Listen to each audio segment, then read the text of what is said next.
This episode of the Busted Wide Open podcast is brought to you by Blueberry.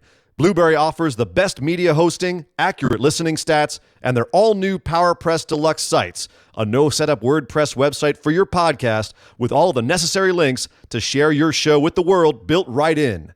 If you currently produce a podcast and are looking for a better media host or looking to start a new one from scratch, head over to orbitaljigsaw.com/BWO and sign up for the best media hosting and a PowerPress Deluxe site to get your first month absolutely free. That's orbitaljigsaw.com/BWO, or just use the promo code BWO at checkout for your first month free. And with that said, enjoy the show. Hello, this is the Fallen Angel, Christopher Daniels, and you can't tell, but right now I'm dressed as Deacon and not the Fallen Angel because I'm at Waterworld, and you are listening to the Busted Wide Open podcast because there's degrees. There's a little bit busted open, but this is Busted Wide Open. You're listening to us, so thanks for listening.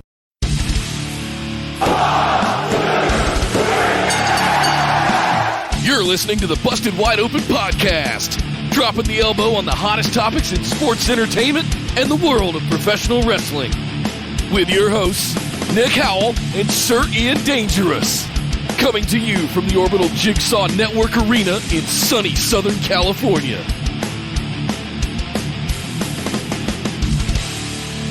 Welcome back to the Busted Wide Open podcast. My name is...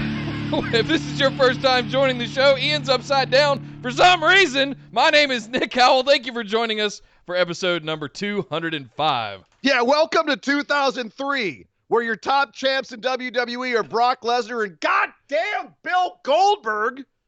I am Sir Ian Dangerous, and as you can see, my world has been turned upside down by WWE's moronic booking, and as promised, I have flipped my entire apartment. Behold, I have flipped I promised I would. My entire apartment is upside down. Everything went flying. Dog Ziggler still on top of the bookcase. He hasn't come down yet. He's scared. I don't blame him.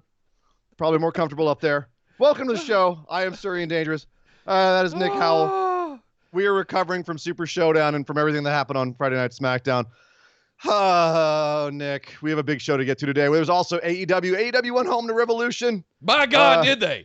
They really went home to Revolution. NXT had a show. That's how you do a go-home show. Oh, my God. Oh, Nick, I can't stay like this. I know. Okay. All right, my apartment has been upside down long enough. If you were following us on YouTube, you'll know what we're talking about right now. Nick, I got to get my apartment back to the way it's supposed to be. All right, let's see what we can do. Let's see. One, two. There you go. There. All right. Am I back to normal? Yep. Everything looks all right. Everything's good. Okay. Hi, everybody. Welcome to the show. This is Busted Wide Open. We do this 2 times a week, and it was a hell of a week this week. There's gonna be a lot to discuss.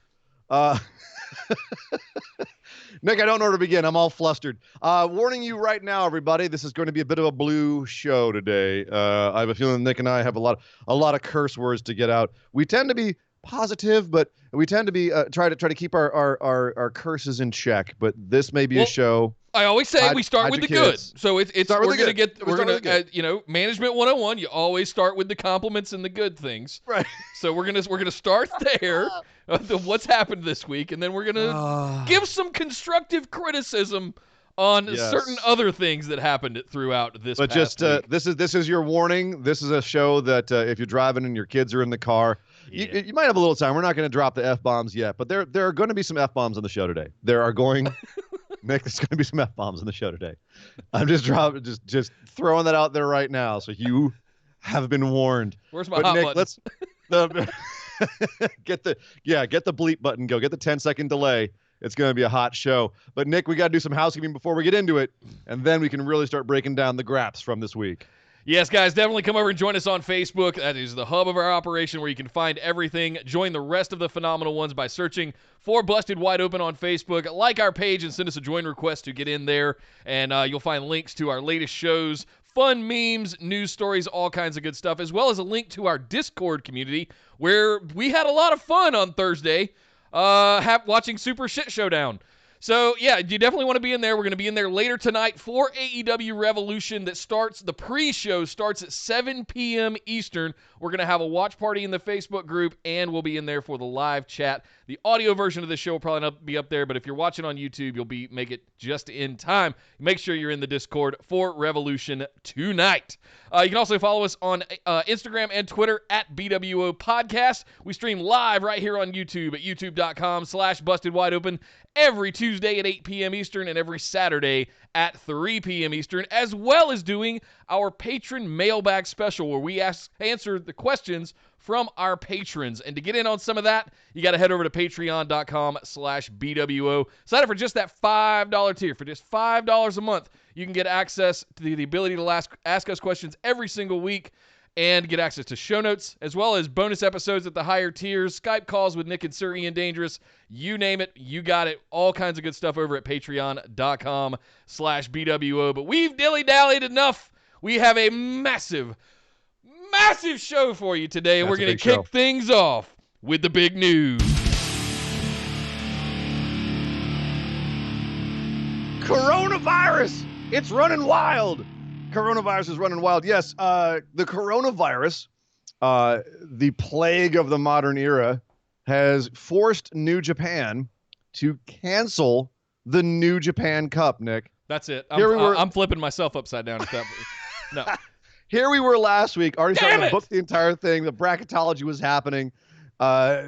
Papers strewn out all over the floor, trying to figure out who's going to win. Nope, it's done. It's not even happening. All New Japan shows have been canceled until March 14th.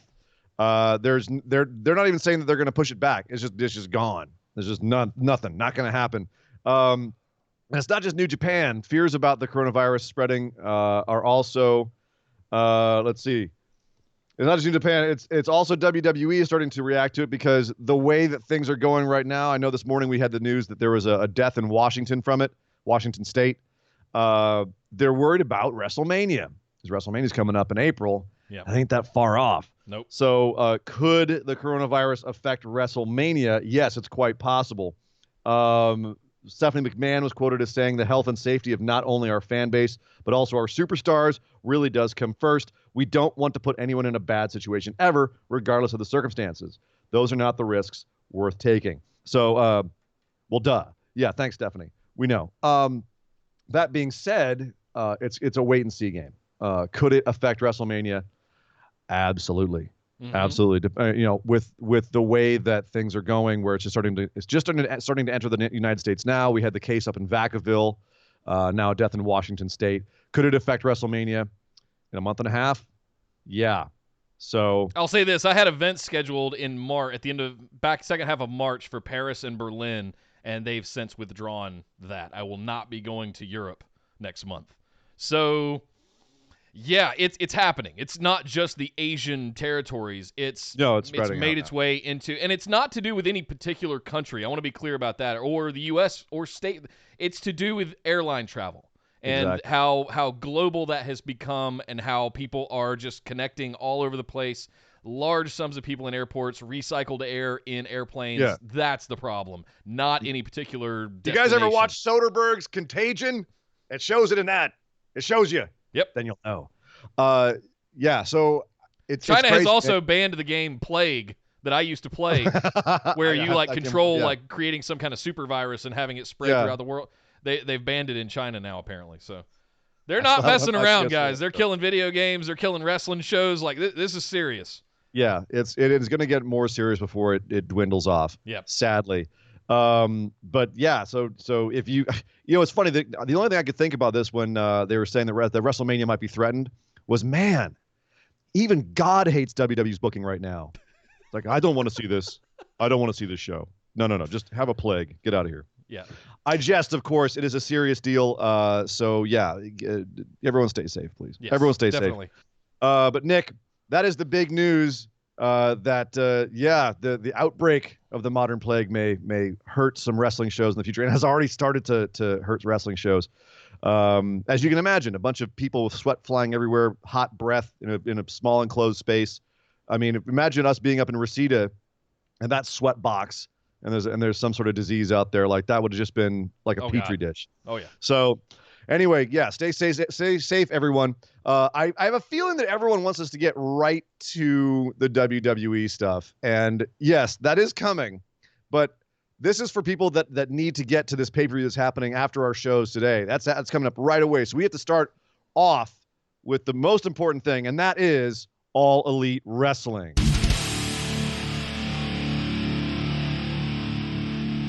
That's how you do a go-home show.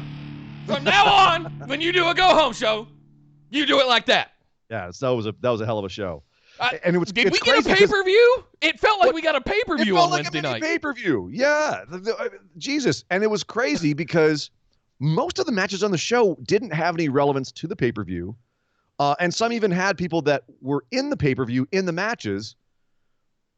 But yet it felt like a big deal. And then you immediately after the show, when it aired, after Dynamite, they had about an hour-long recap episode and like hype episode for Revolution. That, my God, Nick, like we were kind of crapping on Revolution a couple of months ago. I mean, like this is kind of like a mid-level pay-per-view, dude. Now, goddamn, that is I'm so hyped to see this show now. Like I'm hyped to see every single match. Yeah, every single thing that's on this card. They built it brilliant. I can't even talk right now. I'm so excited about that show tonight because the last 3 weeks have just been lights out on AEW. If you're sleeping on it, if you're a diehard WWE fanboy and you're kind of being defensive of WWE and not watching AEW, man, you are missing out on some great TV. You'd be a little open-minded. But here's the thing. I can see why, some of the aspects of it might turn some people off. Like It does feel like some of the booking and some of the way that they work matches is a little bit indie. It's a different style than WWE. I'm finding that a lot of the stuff that we were patient on is paying off, and you do have some good heads in there when things are going kind of the wrong direction. It gets steered back the right direction. Yeah. After this week, if you're going to compare how AEW has righted its ship on certain things versus how WWE has evolved from where we thought it was a week or two ago. I think they're much more level-headed over there, and they're actually, respecting their fan base a little bit more. They're trying to. So was it about a month ago? I said, yeah, for the first time since October, I was kind of like, eh. Yeah. As soon as I said that, it feels like, nope. Turned over. Let's shift into fifth gear. We're going straight to a pay-per-view. Because they listen. They listen. They listen. Right? Yeah. We're on the press list and shit now, so they're listening. Right. We're disappointing. We're disappointing Nick. We got to stop this. Oh my God. Okay, so let's talk about this. First of all, it opens with a 30-minute Iron Man match between Kenny Omega and Pac, which you could have thrown on any. I mean, obviously, we're coming in late on this because this was a few days ago, and every other show has already weighed in on this and said the exact same thing, but they ain't lying. You could have put this match on any pay-per-view, and it would have held up and probably been one of the best matches on the show. I didn't get done watching NXT Wednesday night until about after 1 o'clock in the morning, because as soon as Dynamite was done, I just rewound it back to the very beginning and watched that entire 30-minute Iron Man match and the 10 to 15 minutes of the stuff, the sudden death stuff after it. Oh my God. Just, we were joking about Wrestle Kingdom having 4 or 5 match of the year contenders already. That's got to be in the contention. Just I don't know. well that was orchestrated leading up to a sudden death.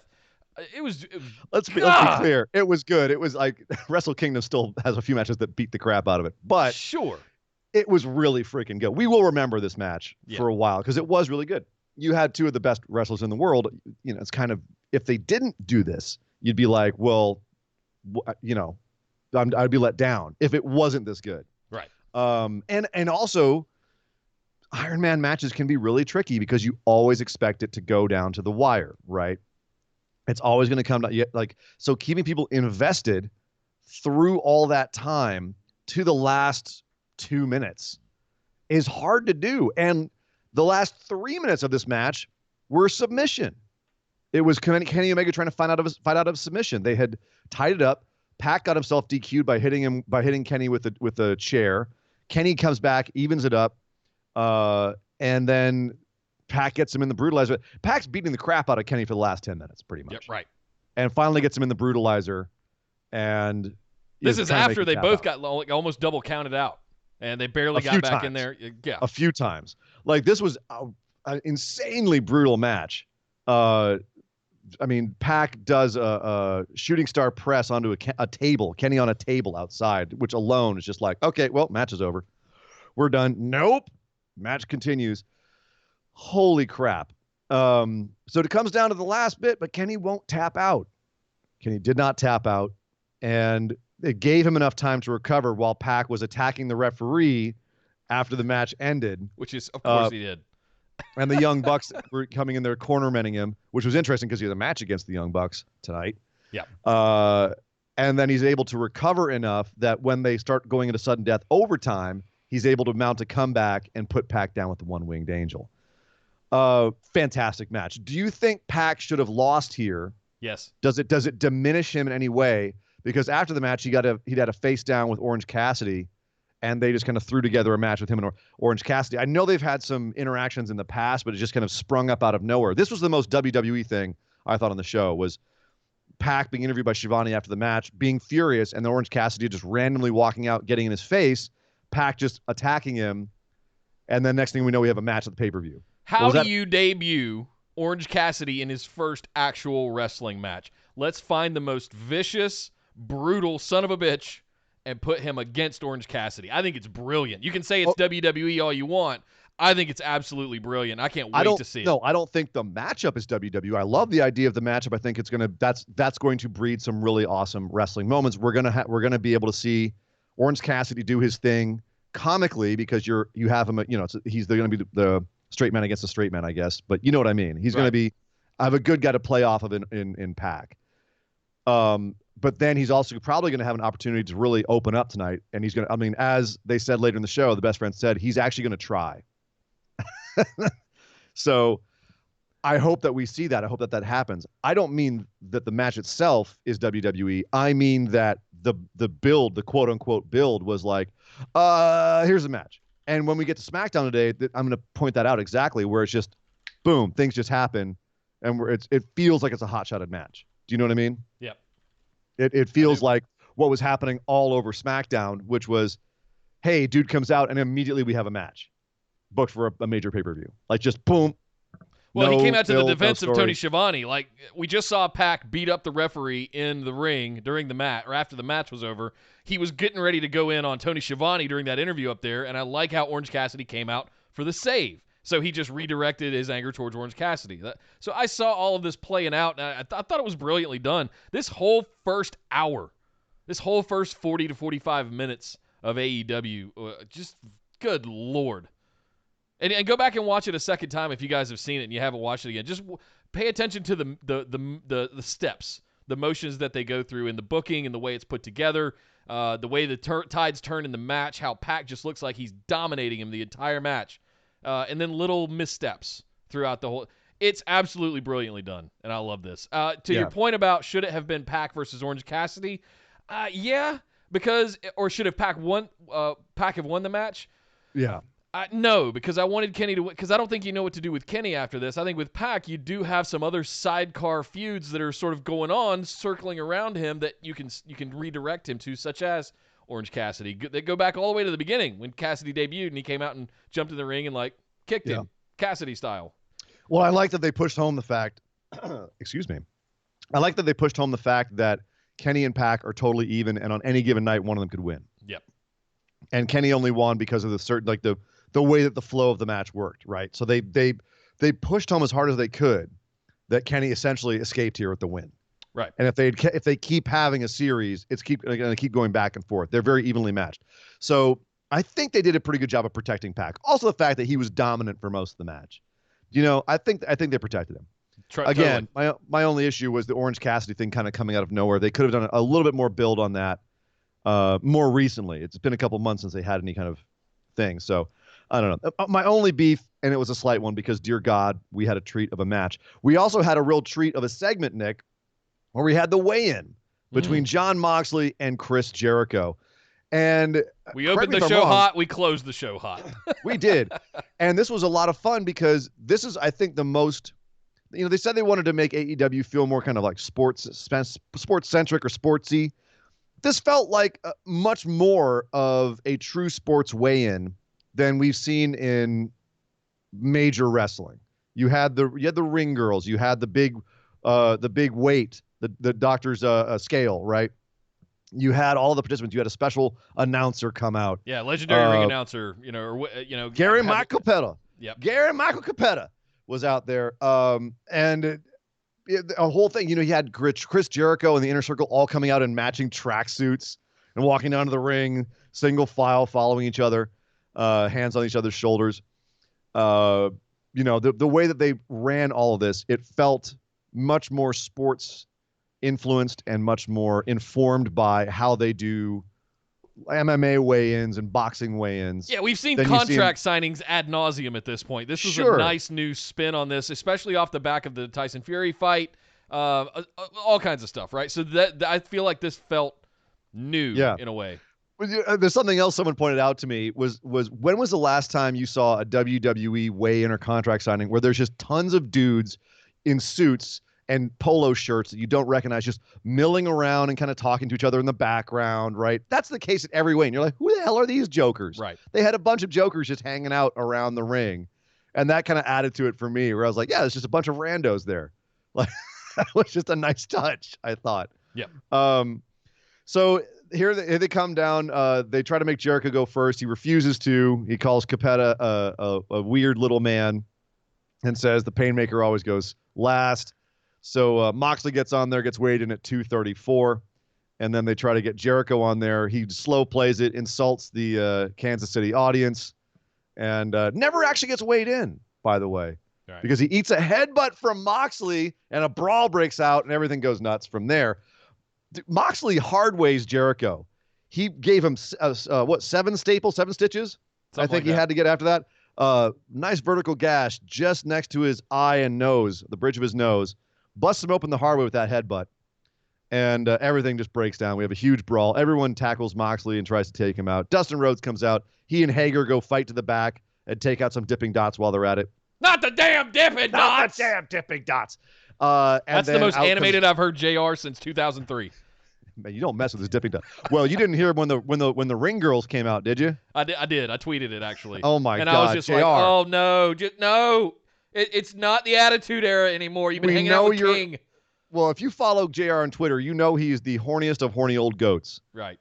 And if there's a man who, he deserves it, I'm just going to put it that way. Like, all right, you're a dirty old man. Fine, brother. You're the poor guy. I don't think he knew his mic was hot. His wife passed away in a drunk driving. Like, she got hit by a drunk driver and died. Like, let the man have something. Yeah. Fine. Anyway, you had Darby Allin come out and attack Sammy Guevara, but Sammy hit him with his own skateboard. It was just chaos to end the show. A whole bunch of the matches were set up at the end of this. Fantastic. I love that he had Sammy written on his skateboard and then he broke it over him. It was just that kind of Sammy broke it over Darby. Well, that kind of little detail really, that I really like that kind of stuff. So, yeah. So, very good. I got nothing more to say about this. I'm psyched. I can't wait to see all 3 of these matches now tonight. I'm so hot. I'm ready. One quick thing I want to point out before we move on. I remember listening to, I think it was Meltzer, Wrestling Observer, Alvarez, and also I'm pretty sure I heard Wade Keller talk about it as well, or maybe it was Rich Fan on Wade Keller's show, where they were mad that people were singing Jericho's theme. Like, he's a heel. Why are you singing his theme? He's a heel. Boo this man. Boo him. And I was watching this segment going, dude, do you ever watch boxing weigh-ins? Like, people can be against, like, you can think whatever you want to think about Conor McGregor, and people do. He usually heels it up quite a bit. Like, Conor McGregor's a heel, right? But he gets cheered to shit when he comes out. He gets cheered. The audience is normally split in Ireland these events. flags and all kinds of stuff, right? Yeah. Yep. It's not a problem to have a split on the audience, and then when Jericho turns on the crowd and starts talking smack, then he gets booed. Right. Like, I don't see what the problem is. He's in control of it. Yeah, he's in control of it. People are there to have fun. They love singing along to his song. Great. I have no problem with it whatsoever. So that's my response to that. Yeah. So let's power through the rest of this, Nick. We had Jurassic. So the rest of the matches were just kind of there. Right. You know, they were great, but they didn't really inform it much. Jurassic Express versus the Inner Circle, represented by Proud and Powerful and Sammy Guevara.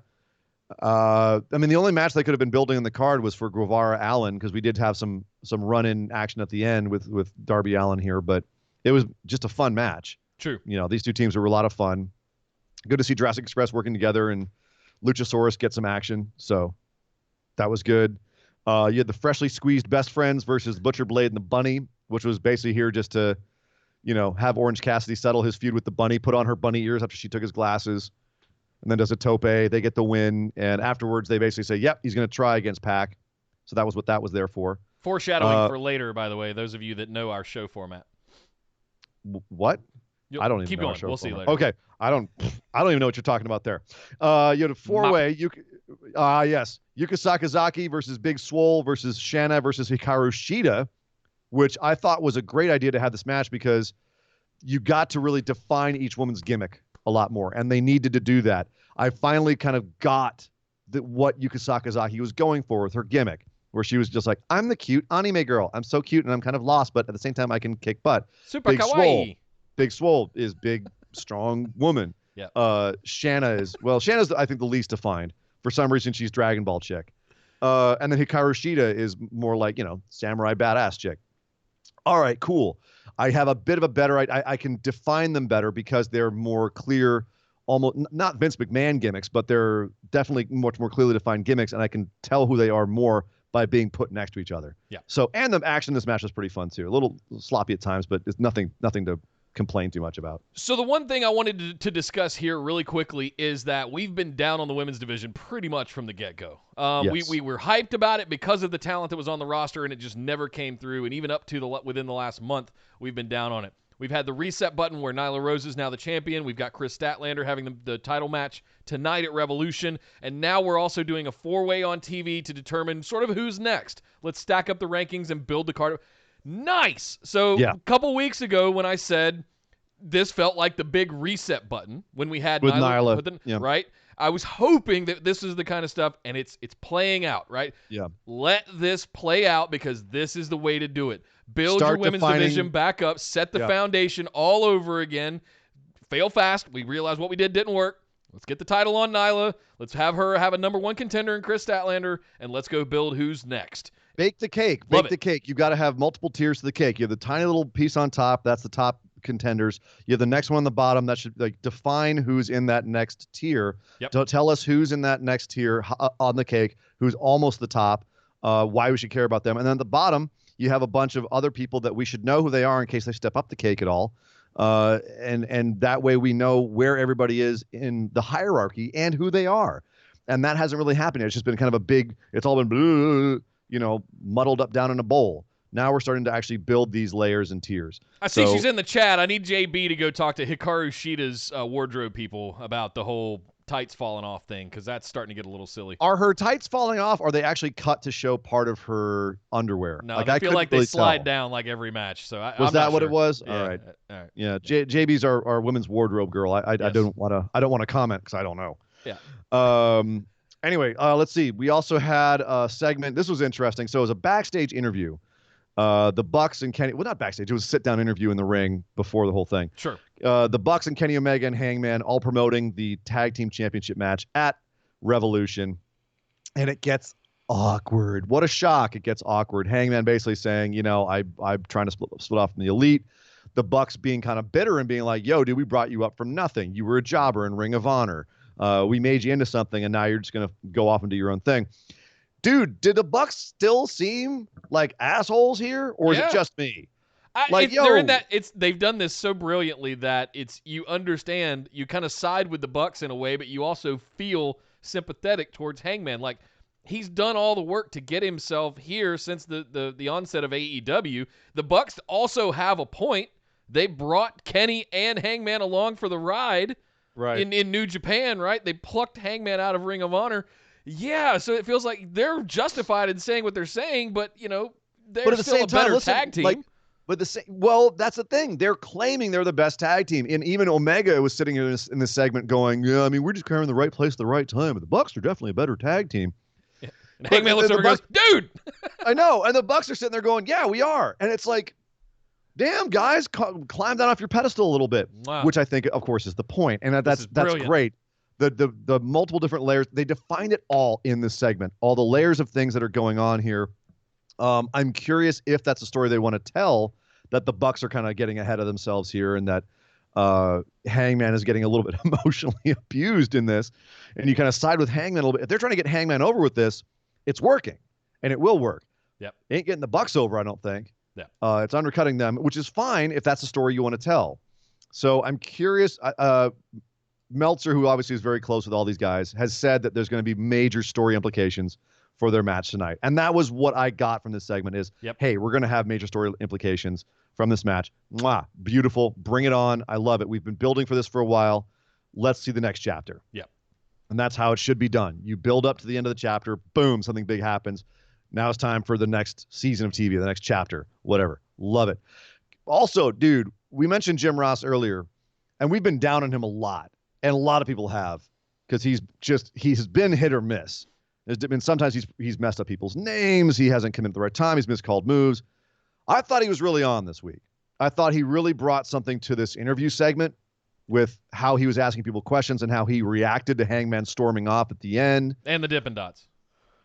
Well, obviously the Dipping Dots. I mean, the man. Old JR. I heard old JR voice come out, and that's what we miss, I think, is that for level, the Dipping Dots. That level of not the damn Dipping Dots. Just when you hear him get that animated could you get that animated about something happening in the ring, though, JR? I thought overall he was. Well, maybe Ring Girl's coming down the ramp. He got pretty animated, but I mean, all right. Yeah. You know what I mean, though. I thought he brought it back on this show. We went home good because JR was on his game. Yep. Couple more things about AEW before we take off here and do our pick'ems for Revolution. Yeah, being on the press list has its benefits. We broke the news earlier this week in the Facebook group and on Twitter. Lance Archer to AEW. Yes, confirmed. It's official. Woo! He has been confirmed as showing up next week on Dynamite, but don't be surprised if he shows up tonight at Revolution. I thought he showed up on SmackDown as the Intercontinental Champion, but we'll talk about that later when we get there. Ba-dum-ba. Yeah. Last but certainly not least, the Dark Order had one other little vignette where they continue to dance us around about who the Exalted One is. Man. And they let us know that it's not going to be Christopher Daniels because he will find out that he's obsolete. If it's not Matt Hardy after all of this very obvious signaling, it had better be someone goddamn epic. Yeah. Because, man, now we've all got our saliva going for it being Matt Hardy and all the things they could do with that. Not just Matt Hardy. Broken Matt Hardy. Right, I want to see the white hair streak, teased out hair, and the burgundy coke brought back. Like, just you've been watching his Twitter. He's got it back into it. Yep. He's got it back, so he's ready to go. I'm ready. My body is ready. Here's the thing. It is now the 29th, so he wouldn't be able to come out till the end of the show, theoretically, because his contract's up the 1st. So I don't know how that's going to work, because technically he's not a free agent till tomorrow. We might not see it till Dynamite. Yeah. Because they don't have a match. I mean, there's not a lot of room. They do. Dark Order has a match on the show. They're in the pre-show. They're pre-show? Yeah. Okay. Yeah. But in fact, let's just go ahead and talk about it right now. Nick, let's give our picks for AEW Revolution.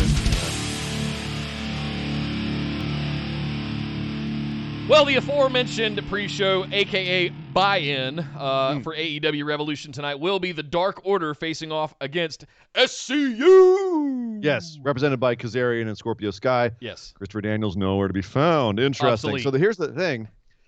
How do you have the Exalted One show up if Matt Hardy's not free until the 1st and you're doing it at the beginning of the show? Are they teasing something for later? Yeah, so I'm curious here. First of all, who do you think's winning this match, Dark Order or SCU? I think SCU is what my gut's telling me, but after they fell off, I'm questioning that as a way to kind of turn the ship on Dark Order here and make them become a dominant team, because you've now taken the titles off of Scorpio Sky and Kazarian. So I'm 50-50 here, honestly. I'm gonna flip a coin and say SCU retains, and they get beat down afterwards by the Dark Order. I think it's going to be irrelevant who wins because I think Dark Order will stand tall at some point. Whether it's after this match or at the end of the show. I think they're gonna do a beatdown on SCU after SCU gets the win. Sure, I'll just say that that Dark Order gets the win because whatever. It doesn't matter. Like you may pick up this one just because of the nuances of how who pins who and when, but yeah, I think we both agree at some point Dark Order standing tall here. Who do you think is the Exalted One? Is it Matt Hardy or are you picking somebody else? If it's Matt Hardy, he can't come out tonight. So I think the right question is do we find out who the Exalted One is tonight or not? We don't know 100% that he can't come out though. No one knows the nuances of his contract. You know, for sure, just him and Vince and a couple of people in WWE. So he could come out. From what I've heard, I don't think he can come out. I'm going to stick with Matt Hardy because that's who I want it to be, and by God, I'm going to see it through. All right, fine. I'll say the same thing. I can't think of anyone else I'd rather have it be. There was a time where I thought it would be Christopher Daniels as Fallen Angel. You know, it would have played well into the gimmick of the Dark Orders. They've teased Raven, like it could be Lance Archer, but let's face it, no one's going to be cooler than having it be Matt Hardy. Yeah. And having the whole Broken Universe get wrapped up with Dark Order. Totally. So, Sammy Guevara versus Darby Allin. Who do you think's taking this one? You're thinking Allin? Totally. I tend to agree with you, seeing as Sammy did stand tall at the end of the beatdown segment. Dustin Rhodes versus Jake Hager. Who do you think's got this one? I think Jake Hager gets the win here. I agree with you. I think because of other things that are circling the inner circle right now. Well, but also because you cannot have Hager lose in his first match. Sure. He's got to look like the monster. And Rhodes will be fine. Dustin will be just fine. He can eat a loss. Nyla Rose versus Chris Statlander for the AEW Women's Championship. Is it Chris Statlander's time, Nick? I don't think so yet. I think they just put it on Nyla Rose 2 hours ago. So, you know, who knows? But this could go either way. It could be turned into a back and forth with them for the next 3 months till the next pay-per-view. Who knows? I'm going to say Nyla Rose retains here. I at the risk of being boring, I'm going to agree with you. I think Nyla should retain. I think she's got to look strong and continue to be a monster. If you put it right back on Chris Statlander at this point, it really undermines Nyla's entire existence. Exactly. As a monster in this division. So, no, Chris Statlander has to lose somehow here. Cody versus MJF. Blood feud. This requires some conversation a little bit. Do we...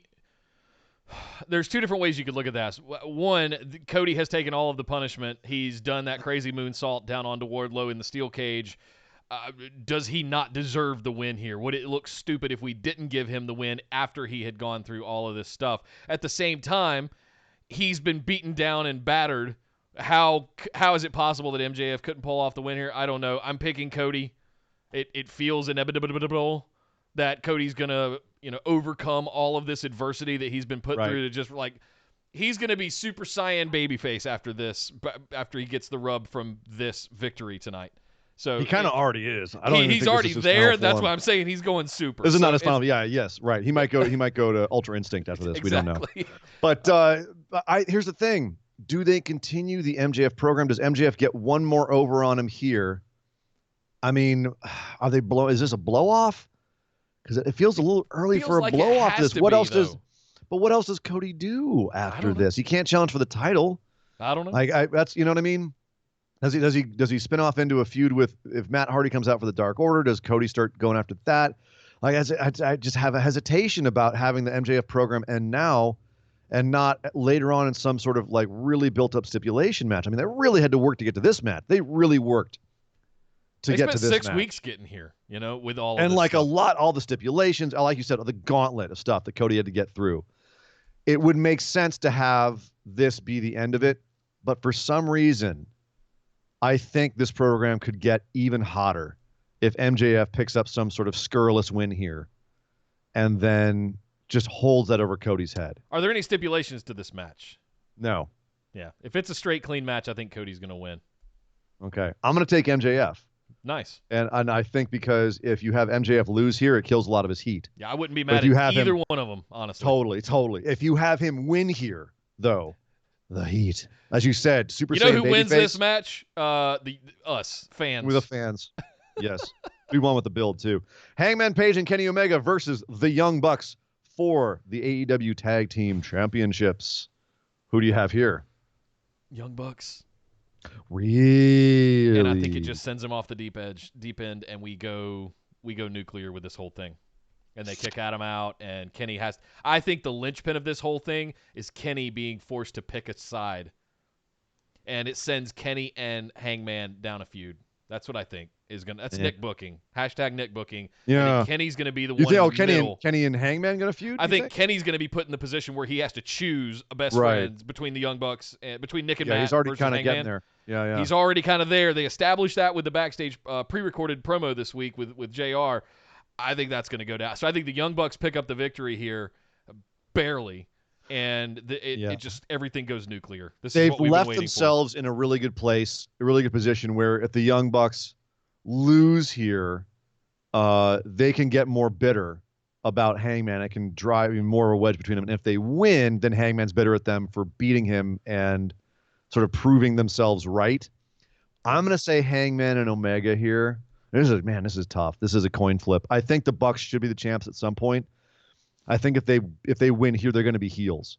Like, the audience is not going to be happy with it. They're going to be happy for it, but at the same time, like, what a dick way to get the belts. Yep. Right? So, oh man, I could really see this either way. And I'll just, for the sake of interest, I'll take Omega and Paige. God, this is going to be such a good show tonight, guys. It really is. Chris Jericho. Here's the tough one. Chris Jericho versus Jon Moxley. Is it time to strap Mox? Yes. Whoa. All right. Yes. Okay. I am taking Jericho. I don't think it's time yet. I think you keep the strap on Jericho a little longer. Who's left after this? Who's up after this? After Moxley, who's left for Jericho? He's gone through Cody pretty pretty quickly. Who's left? MJF? No. I think Moxley. I think Cody wins tonight to get that rub. Moxley beats Jericho, and Moxley goes out. MJF and Moxley end up in a thing. Yeah, because I've got. If I'm playing Tetris and Shell Game with my roster right now on AEW, and I even called Allen beating Guevara earlier, so I feel like Hager's going to win. So I feel like there's another one that needs to lose. And I'm not saying the Inner Circle is going to break up or anything, but I just feel like there needs to be a win and a loss. And I'm not sure about Guevara and Allen. That feels 50-50, but I'm definitely on Hager's side, and I'm kind of on the Moxley side because we need a fresh look at that AEW championship. Jericho's had it the whole time. Yeah, I'm looking at all this, and I think I'm going to go back and amend myself and pick the Bucks because you've got to have a title change hands here, I think. And that's one. And then having a couple of heel wins, I think is okay. Like MJF and Jericho both winning is fine because you're trying to build interest for later in the year and keep things rolling. You don't have all the faces win right now. You got to have them come back and work for it. So I'm taking Jericho and MJF. I'm going to go back and change it to the Bucks because I think a title does have to change hands here. But I'm taking Jericho in the main event. Oh, this is going to be a good one. I actually feel like Lance Archer might come out and join the Inner Circle. Oh. And I know they already have a big dude in the Inner Circle. I know they've already got Hager. But I think having the Murder Hawk, I mean, Jericho's already shown he's willing to go out and hire guns. So unless they want to have Lance Archer kind of off doing his own thing, he'd work out really well as a Jericho enforcer. And then he and Moxley go off and have a feud, which I think would be fun as hell. Yep. So. Yep.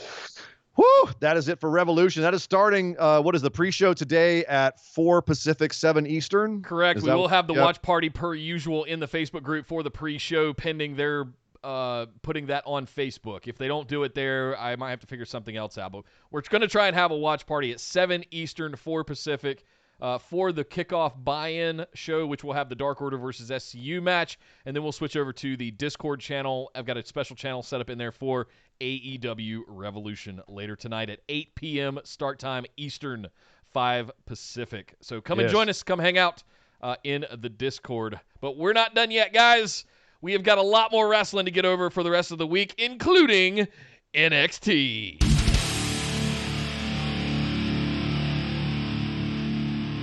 So we are going to kind of power through this, Nick, because I got to say, NXT was a little bit lackluster this week. Well, 2 weeks very in a row rare. now. What's that? It's very rare we say that, right? Yeah. Well, with NXT everything was else that's there. going on, it was easy for it. I mean, they just had their lights out takeover, one of the best takeovers ever, and Right. everybody else is kind of they're circling around And now them right now. They're kind of screwed for WrestleMania weekend. Like I'm looking at their they haven't really built up anything for Tampa, except for like maybe Ciampa Gargano, and even that was a little weird this week with Johnny Blue Blazer coming out. Yeah. All right, so let's start this off. Grizzled Young Vets seem like they're going to be in NXT going forward. They had a match with Forgotten Sons and beat them fairly handily. Nick, I'm sorry to say your boys went out. Well, we know what this was for. Listen. What was it for, Nick? Grizzled Young Vets coming over and getting that foreigner heat, and who else are you going to send out there? Was a face Forgotten Sons? They were kind of facey. Like they've been that way the last couple of weeks. Even Jackson Riker talking like this, like, "Hey guys, we're Americans and we're Americans and we're going to do American things and we're going to shake our fists at you like Americans because we're American." America. American Sons. And good God, just even the Grizzled Young Vets can make the Forgotten Sons look like a good tag team.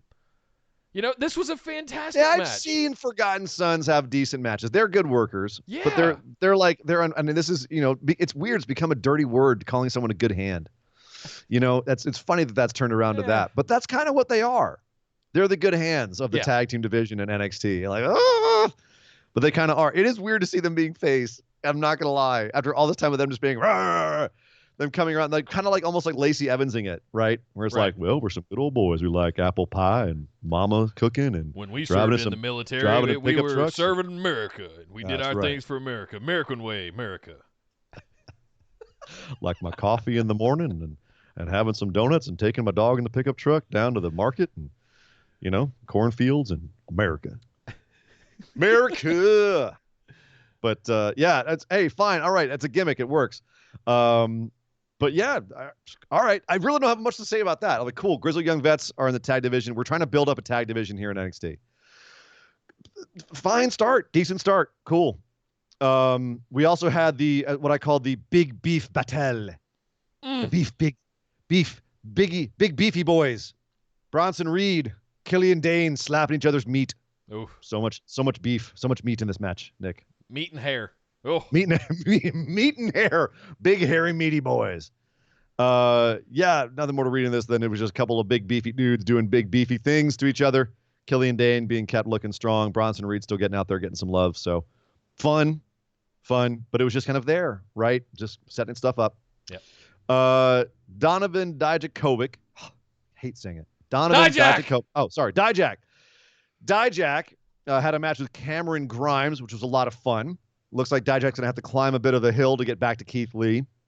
Trying to go through Cameron Grimes. Ends up getting hit in the leg with a baton by Damian Priest, who then scuttles off into the audience. And Cameron Grimes puts the cave in on Dijak and gets the win. Interesting. So we're going to... Somebody backstage really likes Cameron Grimes. Really likes our boy. So I mean... He's getting a lot of rub. A lot of time in the ring with some dude's good. Pretty big names. He's good. I hate the whole Crocodile Dundee from Louisiana look he's got going on, but you know what I mean? Fine. You need to you want to get gimmicky in WWE. Vince is going to see that gimmick and freaking love it. You know what I mean? He's going to look at him and be like, well, pal, he's little. He's kind of weird looking. But he's got a great gimmick. I can see what I can do with him. He's like a swampy Daniel Bryan. Yeah, like a swampy Daniel Bryan. Apparently when Daniel Bryan and Bray Wyatt were in a clique together, when Daniel Bryan joined the Wyatt family, something happened backstage, and out came Trevor Lee. Yeah. Oh, sorry, Cameron Grimes. Sorry, still using his indie name. I can't help myself. All right, so are we heading towards Dijak Priest here? Is that exciting? Is that exciting? I mean, to you? We've had it. Okay, sure, it was all right. I mean, I wasn't mad at it. Is it just between the two of them? Are we creating like a whole North American Championship scene under Keith Lee, like where it's broiling around and like any one of these guys could challenge at any time? Dijak, Priest, Grimes, Bronson Reed, Killian Dane, like any of these guys could kind of go for that. Or this feels like one of those builds. We're about a month away from Mania. It feels like one of those builds where we're going to get a fatal 4-way or a 5-way for the North American Championship at TakeOver Mania, TakeOver Tampa. Yeah, feels like that. Maybe. I wouldn't mind a big scrum for the North American title. That'd be kind of fun. Yeah. With Keith Lee, the big mountain in the middle. Mia Yim and Xia Li, well, they were going to have a match, but it got interrupted by Raquel Gonzalez and Dakota Kai, who came out and laid waste to Mia Yim, let Xia Li get the pin. Which, honestly, I'm glad they didn't forget about Mia Yim and Dakota Kai's history. Because Yim pretty much just decimated Dakota Kai after War Games. And it was weird because I thought they needed to make Kai look strong in her heel turn, but they didn't. But now it makes sense, I think, a little bit more in hindsight. Yeah, she went out and recruited a mercenary. She went out. Well, but she was confused. It was more like the mercenary found her. And it's like, hey, we've got similar ideals. Let's take out all these chicks together. Which, cool. All right. Now we've got a little like you said, mercenary and Dakota Kai. Raquel Gonzalez looks great. And I think this can work going forward, and especially with them going out there and avenging Kai's past losses. Get Mia Yim involved in this. We may end up with Mia Yim and Tegan Nox versus Raquel Gonzalez and Dakota Kai, which, if Raquel is as green as I'm hearing she is, will help protect her and keep her looking like a monster and give us a really fun match, frankly. I think that if we're going towards that tag team kind of thing, that sounds like fun. But definitely in the early stages of building it. Yeah. Use her like they used Roman Reigns in the Shield. Have her be the big hot tag finisher, super power bomb kind of stuff, and that's it. Let Seth and Dean do all the work. You know, I like this. I think this is a good move for Raquel Gonzalez and Dakota Kai to put them together, because it makes Dakota look like she's just got this big baddie right over her shoulder at her control. Raquel Gonzalez is murdering people out there. She's a big girl, and she's hurting she's hurting everybody. So, yeah, this is fine. And for those of you that still don't believe, look, Xia Li's entrance, I love it. The whole the Chinese dance with the fan. There's a lot I like about Xia Li. Oh, she has so much to like. She was in the strong woman competition in the Combine with Bianca Belair, neck and neck with her. So if you don't believe in Xia Li, definitely give her a second look, because she's kind of got the package. And putting her against Mia Yim, who's got that level of ring experience in over her career, this is all stacking up to be good stuff with these ladies. So just a quick aside, Bianca Belair always wears those like long tights, right? And she posted a video of her in like boy shorts doing squats, and her thighs are basically like cables of iron. They're these gigantic, just massive, insane thighs. And I was like, that makes sense, though, because Bianca Belair is a very muscular woman. She's very strong. I saw some pictures of Xia Li squatting. God damn, that, like you said, she is right there. Her thighs are like the size of my torso. And she's a little girl. Like, they're insane. Go back and watch the Combine that they did in NXT 6-8 months ago, last summer, and it was always back and forth with Xia Li, Bianca Belair doing the deadlift levels. Right. And one of them that was constantly beating the other one. Bianca did ultimately come out on top, but I mean, she was right there with her the whole time. What do you think? Xia Li, Bianca Belair, and Tyler Bate thigh off. What happens? Thigh off? Thigh off. Randy Gonzalez comes in and just kicks them both, and it's the end of the day. Oh, that's not any fun. Yeah. Okay. Whose thighs can you bounce a quarter off further? Right. All right. Tommaso Ciampa versus Austin Theory. Ciampa beats Austin Theory, but at least it was a competitive match this week. Austin didn't just get worked like he did last week. I want to have a lot of hope before we move on to what happened afterwards. Yeah. I want to have a lot of hope for Austin Theory. That dude put in work and evolve, and he deserves a legit shot. But they're making him feel like generic Finn Balor, in a way where he has a decent decent entrance music, but he's kind of just there. Remember we watched the Ruthless Aggression stuff going on, and one of the early fails of John Cena coming out at the beginning of Ruthless Aggression was he was just kind of generic babyface number one. And it's just same color. He tried to do things with his different colors and everything, but it just never worked. He didn't have a thing. Austin Theory doesn't have a thing. And he needs a gimmick, a thing. He's like a creative wrestler right now. Right. You know what exactly. I mean? He's like the empty template. He's like a basic creative wrestler. But he's a prototype. I mean, not to call out John Cena, but he's like the prototype, right? Like, this is what you want to start with. He's got everything. Yeah. But like you said, he's got to build some stuff up. He's got to have a couple of little things get stuck on top of it that makes him unique. And they're not quite there yet. Yeah. There needs to be a little bit more. But yeah, but everything else is there. Like Nick, I'm not worried about Austin Theory. I just worried about him coming out and getting beat down by Ciampa in the shadow of another feud with him and Gargano. So it's fine. There's been so many people in NXT that came out and did this, and then they go away and get a gimmick, and they come back 3-6 months later. He's gonna be fine. Okay. The fact that he's coming out and having any kind of match with Tommaso Ciampa means in the back they know he can do this right now. It's a bit of a hat tip, so to speak. It's a little bit, yes. It's a my theory. Mm-hmm. Johnny Gargano comes out, attacks Ciampa after the match. All right, that son of a bitch! Dirty rat bastard! Johnny, god damn it! Johnny Bastard comes out, attacks Ciampa after the match. Are we able to? Is heel Johnny? Is it just as hard to swallow this time as it was last time when he was a heel, and it's just kind of like it doesn't feel quite right? Where you're just like, but it's Johnny. Yeah. I liked my version of this how this went down at TakeOver better, to be honest. Of course you did. No, objectively, seriously, like I would have rather had face Johnny come out to congratulate Ciampa for winning, and Ciampa just going, I got my title back. Screw you. Just beats him up again, turns on Johnny again. And it just shows how gullible Johnny can be, that he was leading him on this whole time, and we're right back where we were a year ago, but that's heading into problem. Mania with Ciampa and Johnny. Exactly. You're right back where you were, and that ship has already sailed. Do you know what I mean? It's already sailed. People have been like, oh, we're back here. And I mean, people are already kind of doing that with the inverse heel turn. Like, even already, people are kind of going, oh, Johnny Tommaso again? They already are. Okay, well. Yeah. You're all fired. I want to see this finish, finally. All right. Will it finish, though? I guess it has to, right? One of them has to leave NXT at some point. Right. Like, you can only have them circle each other so much. It's awesome. Finn Balor.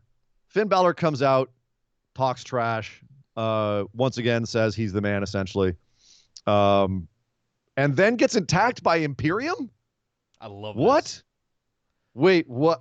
Saying comes out braggart, I've beaten everybody. I've been through all of your favorites. I've been through everybody, blah, blah, blah, blah, blah, blah. I've beaten everybody. Imperium music hits, and I was surprised that Walter didn't walk out. Who's left? Well, Walter doesn't like to travel. Oh, God. And also, Finn it makes us versus salivate. Walter It makes us salivate.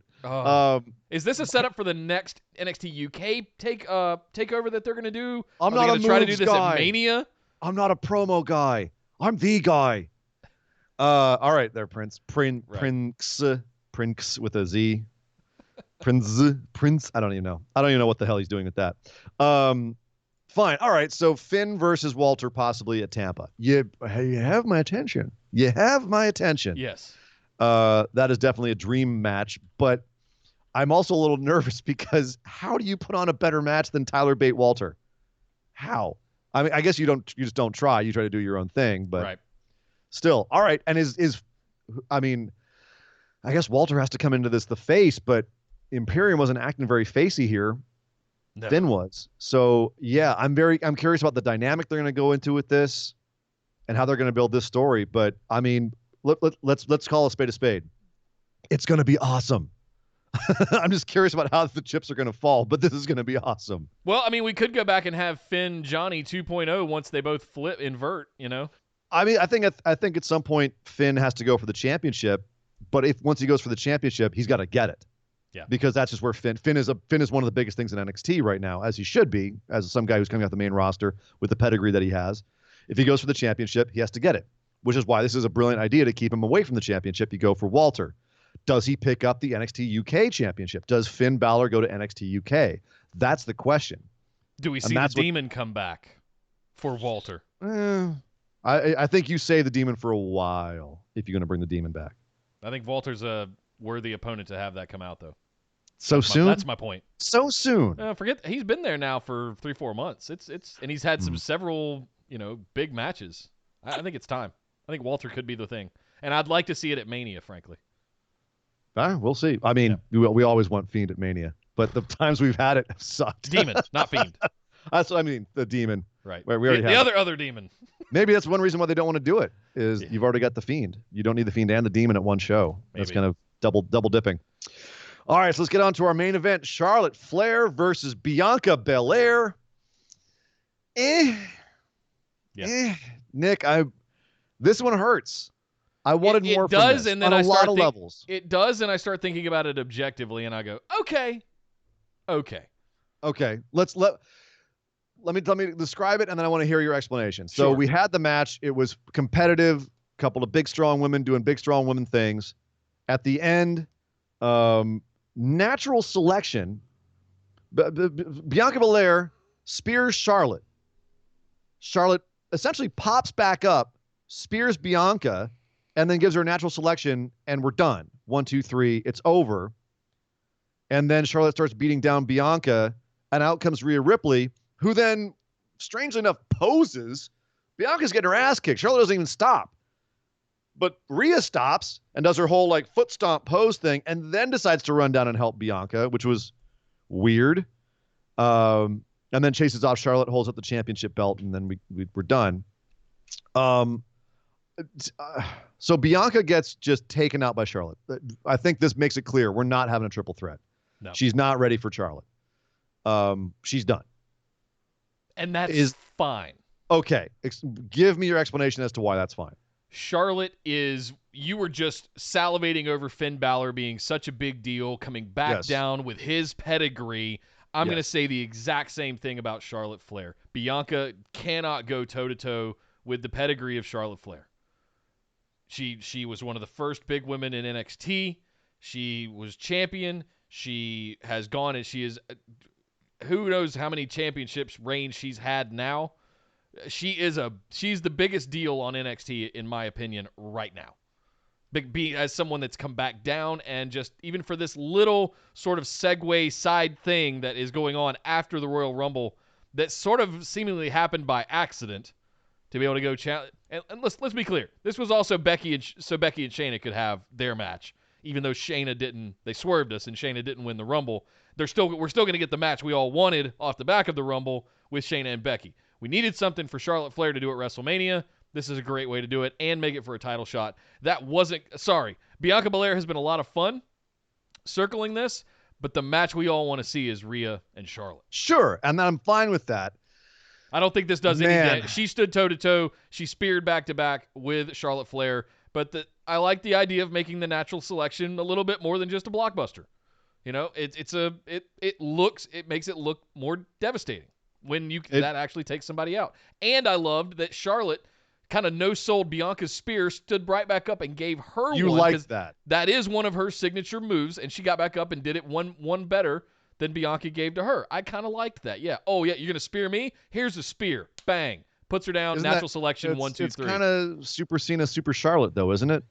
It's a little... Yeah, but it doesn't that... Listen, the other thing about this is that it's going to be Bianca's time at some point in the future. It's inevitable. It's going to happen. Is it? Because I don't know unless if it's inevitable. She gets Ember Moon treatment, right? That's what I'm saying. I hate to get all Bruce Mitchell here, but why? Once again, the blondes are fighting for the championship, and the African American girl is an almost ran one more time. Yeah, at some point, you need to put this on Bianca Belair after all of these times of her being the almost win. At some point, Bianca Belair must be your champion, or you're running the risk of some very serious criticism and with lots of evidence behind it. Yeah. You know what I mean? Between Ember Moon and now Bianca Belair, if you keep having the African-American women being the almost rans, and they're there to just basically get the champions over and then go sit on the sidelines, at a certain point, people are going to stop being like, it's fine, it's just booking, and that's how you do it, and go, yo, guys, this has been the problem with the main roster, too, for the men forever with the almost rans. Come on. My point I was getting at is that running toe-to-toe with Charlotte like this, going toe-to-toe with Rhea like this, I can totally see a world where Rhea does defeat Charlotte Flair to retain the championship at Mania, and the next thing we do is a big, badass Bianca going, my turn now. But she's beaten Bianca clean. Why should Bianca come back when she's just lost to both Rhea and Charlotte clean back to back? My point is that all of the rub that from all of this is going to go right onto Bianca. I don't know that it is. She's been around this whole thing. I guess I'm a little more confident in it. Yeah, I know. I'm not confident they're going to do that at all. All right. You know what I mean? This is worrisome to me. Me too. She felt like a road bump here. And, I love the fact they gave her all kinds of love in the Rumble, but at some point now, they, in my opinion, by doing this, they've booked themselves into a corner where at some point you must make Bianca Belair your champion. Yep. You have to. Otherwise, people are going to look back on this and really kind of stroke their chins and scratch their heads and say, why did we make these decisions? Yep. I agree with you. I agree with you. But I, in my opinion, she's stacking up chips right now. Yeah, but I agree. At this point, she's going to cash all those chips in at some point, and it's all going to pay off with her being the champion. It's going to mean that much more. And I'm skeptically optimistic, I should say. Good, and I hope, and I'd love to be there with you. They do have a good history in NXT of taking people that have been perennial almost ones and having them pay off down the road. They do have a history of doing that.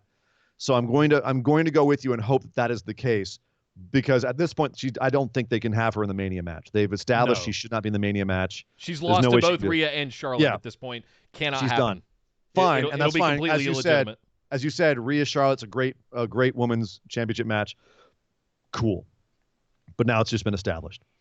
So yeah, do you think that it was pointed out in the chat a second ago, but I think Line Drive, that the weird finish may have been because they ran over. I actually thought they ran over because they're trying to get one up on AEW. They do overruns when they try to jack their last quarter hour ratings. Yeah. And they knew playing against a go-home show in AEW, they had to jack those ratings up. So that's why they overran.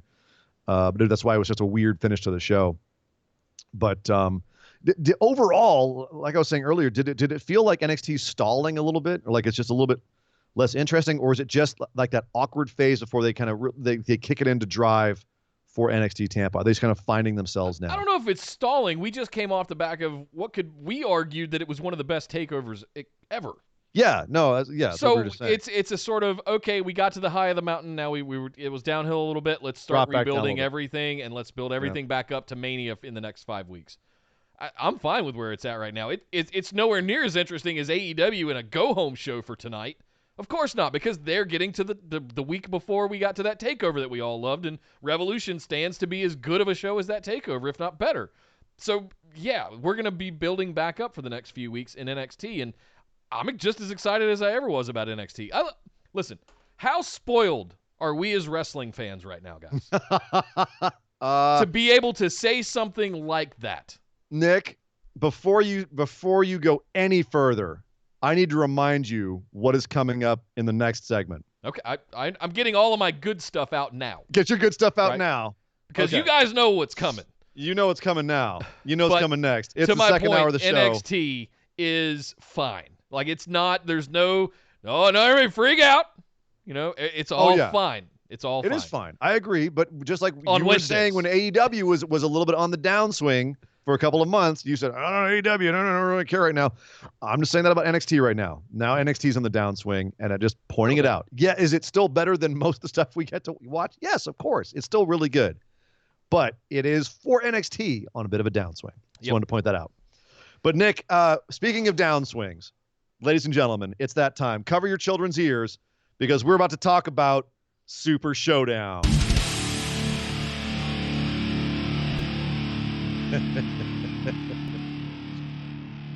As a manager, I want to say something positive before we start. Yes, all right. There was a lot less pandering and any real mentions of Saudi Arabia throughout this entire show. I think if you're just looking at this on the surface, there were some matches happening at a show, and there were a lot of fireworks, as there always are. And for the most part, if you're looking at it at surface level, it was okay. The matches were, but they were mostly just, we'll talk about some of them. I don't even know what that means. You're just over there making noises now. Right. But there wasn't a lot of Jeddah is the best city in the world, and they're revamping everything, and God, we love Saudi Arabia. There was none of that, right? And that was, we talked very big about that. And I think they learned their lesson, so we're not doing a lot of that anymore. Fine. Well, now that's all I wanted to say at the beginning. That was about my best takeaway I could. Yeah. Small victories, I guess. Let's start with the OC. Actually, two of your favorite teams, the OC and the Viking Raiders, having a match about as straightforward and of a match as you can get and beating the Viking Raiders clean. Nick, before you freak out, I see you over there. I'm going to talk at the ledge. They've established before that the OC is the only team that can consistently beat the Viking Raiders. That's actually, that's canon. Yeah. So this was okay with you, right? I was okay with this.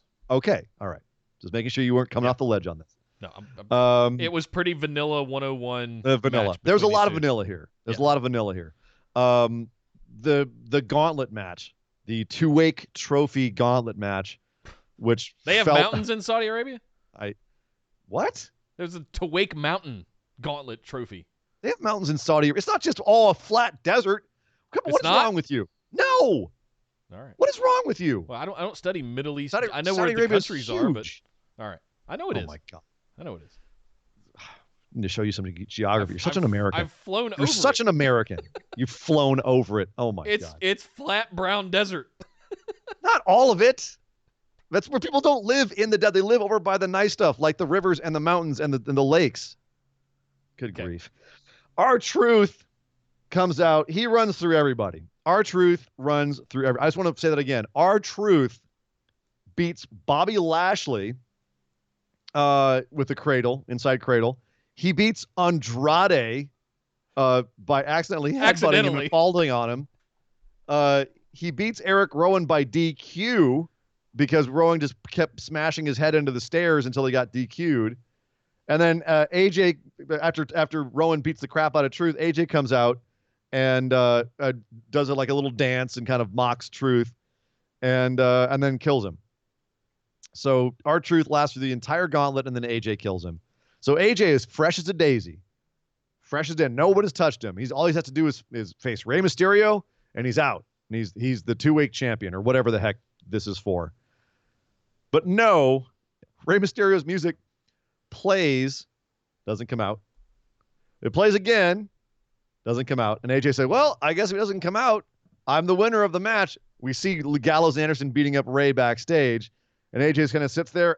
Forces the ref to start counting. Ref starts to count. All right, well, if no one comes out to challenge you, AJ, I guess you're the winner of this. Gong. And out comes Taker. Well, hang on. You skipped a part. We see Gallows come flying in from off camera, landing on the ground. We see Anderson fly off camera. And we see, if you didn't know better, it could have been anybody. Yeah. Black boots and a black trench coat. Yeah, I wonder who that is. Walk across the screen, and you're like, "Who's that?" Then we got the gong, and it was all right. All right. I'm just trying to get through all this, Dick. I know. I'm sorry. Undertaker comes out, choke slams AJ. Again, I'm making that short because, of course, his entrance was 15 hours long. Right. Comes out, choke slams AJ, doesn't even take off his entrance gear. Choke slams AJ, covers him, pins him, 1, 2, 3. A fresh AJ Styles gets pinned by the Undertaker after one choke slam. And Undertaker is your two-week trophy winner. Congratulations, Taker. And he wasn't even in the match. No. He loves that Saudi money, that Undertaker. Okay, so this was supposed to be building towards an AJ Styles Undertaker match at WrestleMania. Are you in any way excited for this match now that AJ Styles has just been squashed by Taker in Saudi Arabia? Like, and why I should I don't care know about that that match? I don't know that they can even save this in the coming weeks, frankly. I think they could. I think they could. AJ, well, AJ Taker's going to come out and go blah blah blah blah blah blah blah blah blah blah. You will rest in peace. Eyes rolled back of his head, and like we've seen this the last 5 years. Of course. Well, there's going to be a lot of that, Nick. There's going to be a lot of we've seen this. But hold on, because you have AJ come out and say, I wasn't ready. I wasn't ready. I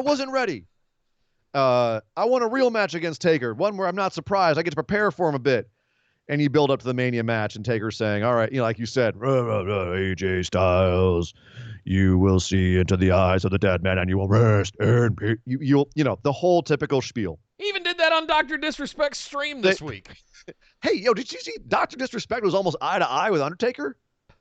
Was that special effects, or is dude literally that tall? It's all green screen special effects on his stream.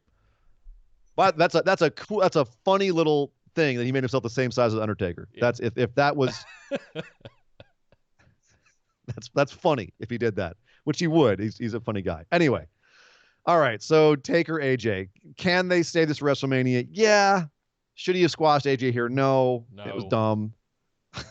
But you could have had it happen Monday night on Raw, you know? Of all of the things on this show that were dumb, this was definitely one of the more minor ones. I would have rather seen Undertaker take out Anderson and Gallows backstage and walk across as he did, and then AJ just become the winner and get the trophy, and then he comes out on Monday night and goes, I took out your boys, now I'm ready for you.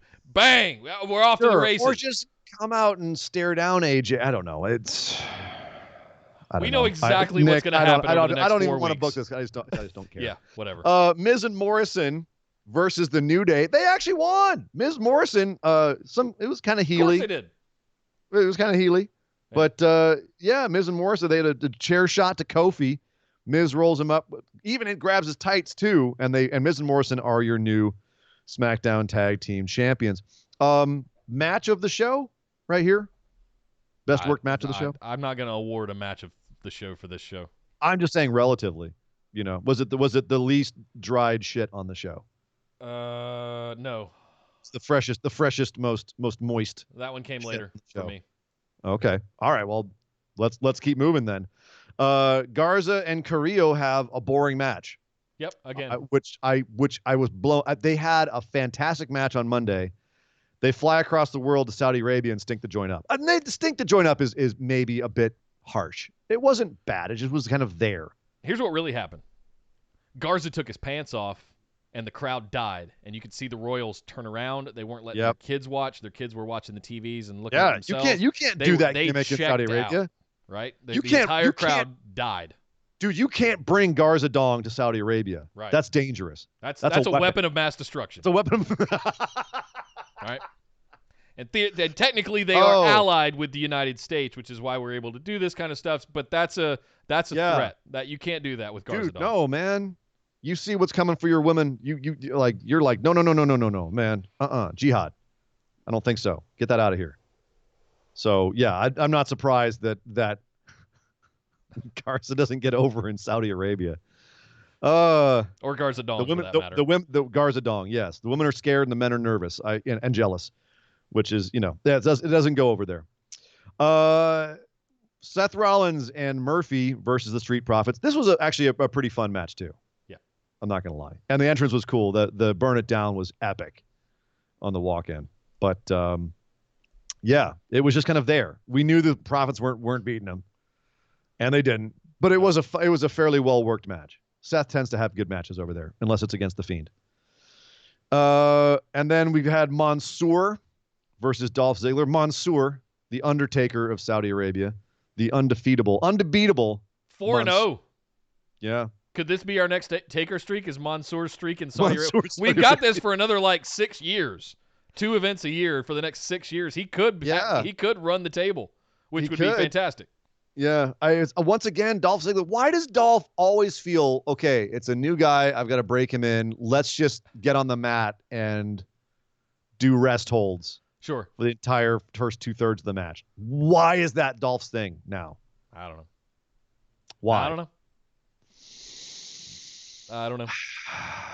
All right. Well, speaking of unbeatable and streaks, Mansoor will remain undefeated in Saudi Arabia until he faces Brock Lesnar, who had a match with Rick. I can't even call it a match. Nick, I insult matches to call this a match. This was the definition of F you, Brock. Ricochet doesn't even get no hope spots, almost no offense, just murdered by Brock. And this pisses me off because poor Ricochet on Twitter, of course, was trying to put all this positive stuff out there, like, oh, I'm going to beat Brock. Yeah.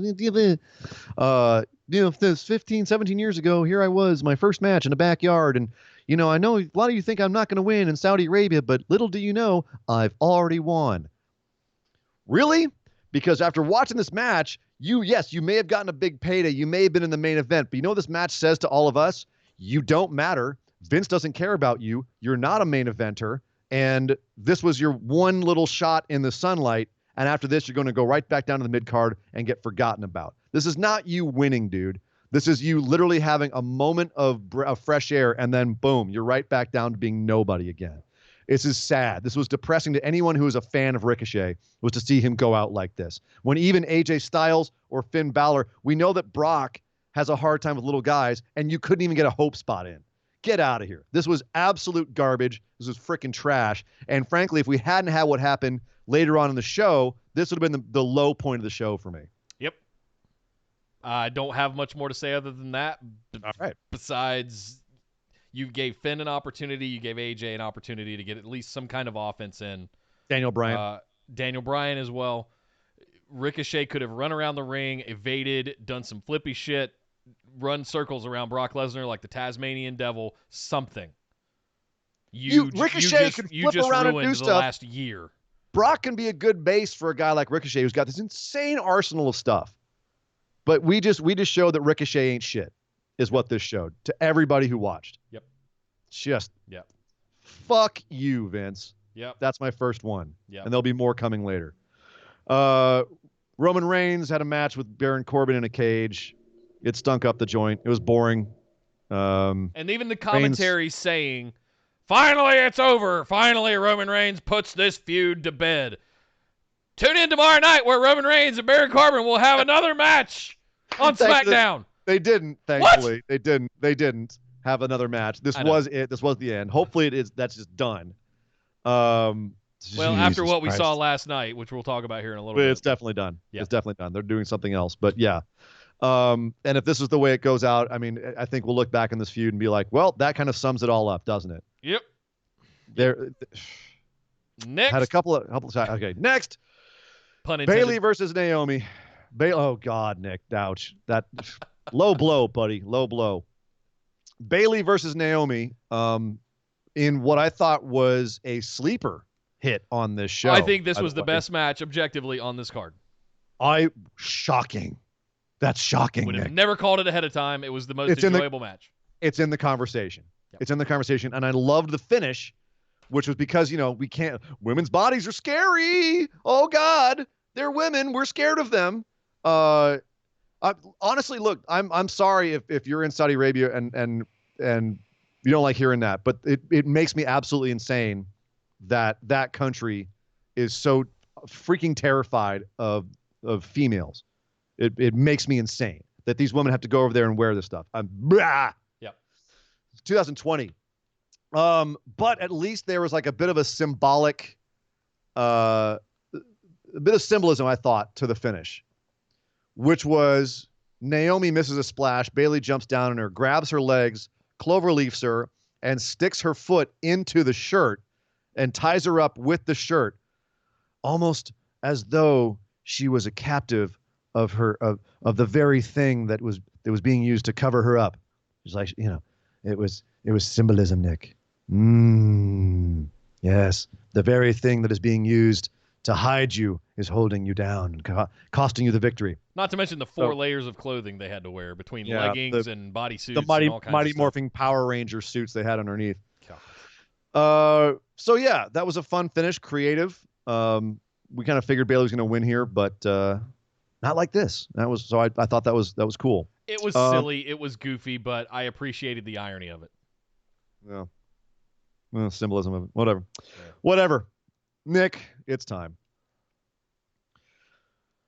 I'm chewing on this pen, preparing myself. I'm going to put it down so I don't end up with ink mouth on YouTube. I've actually got like tingles right now, ready for this, because here's the thing.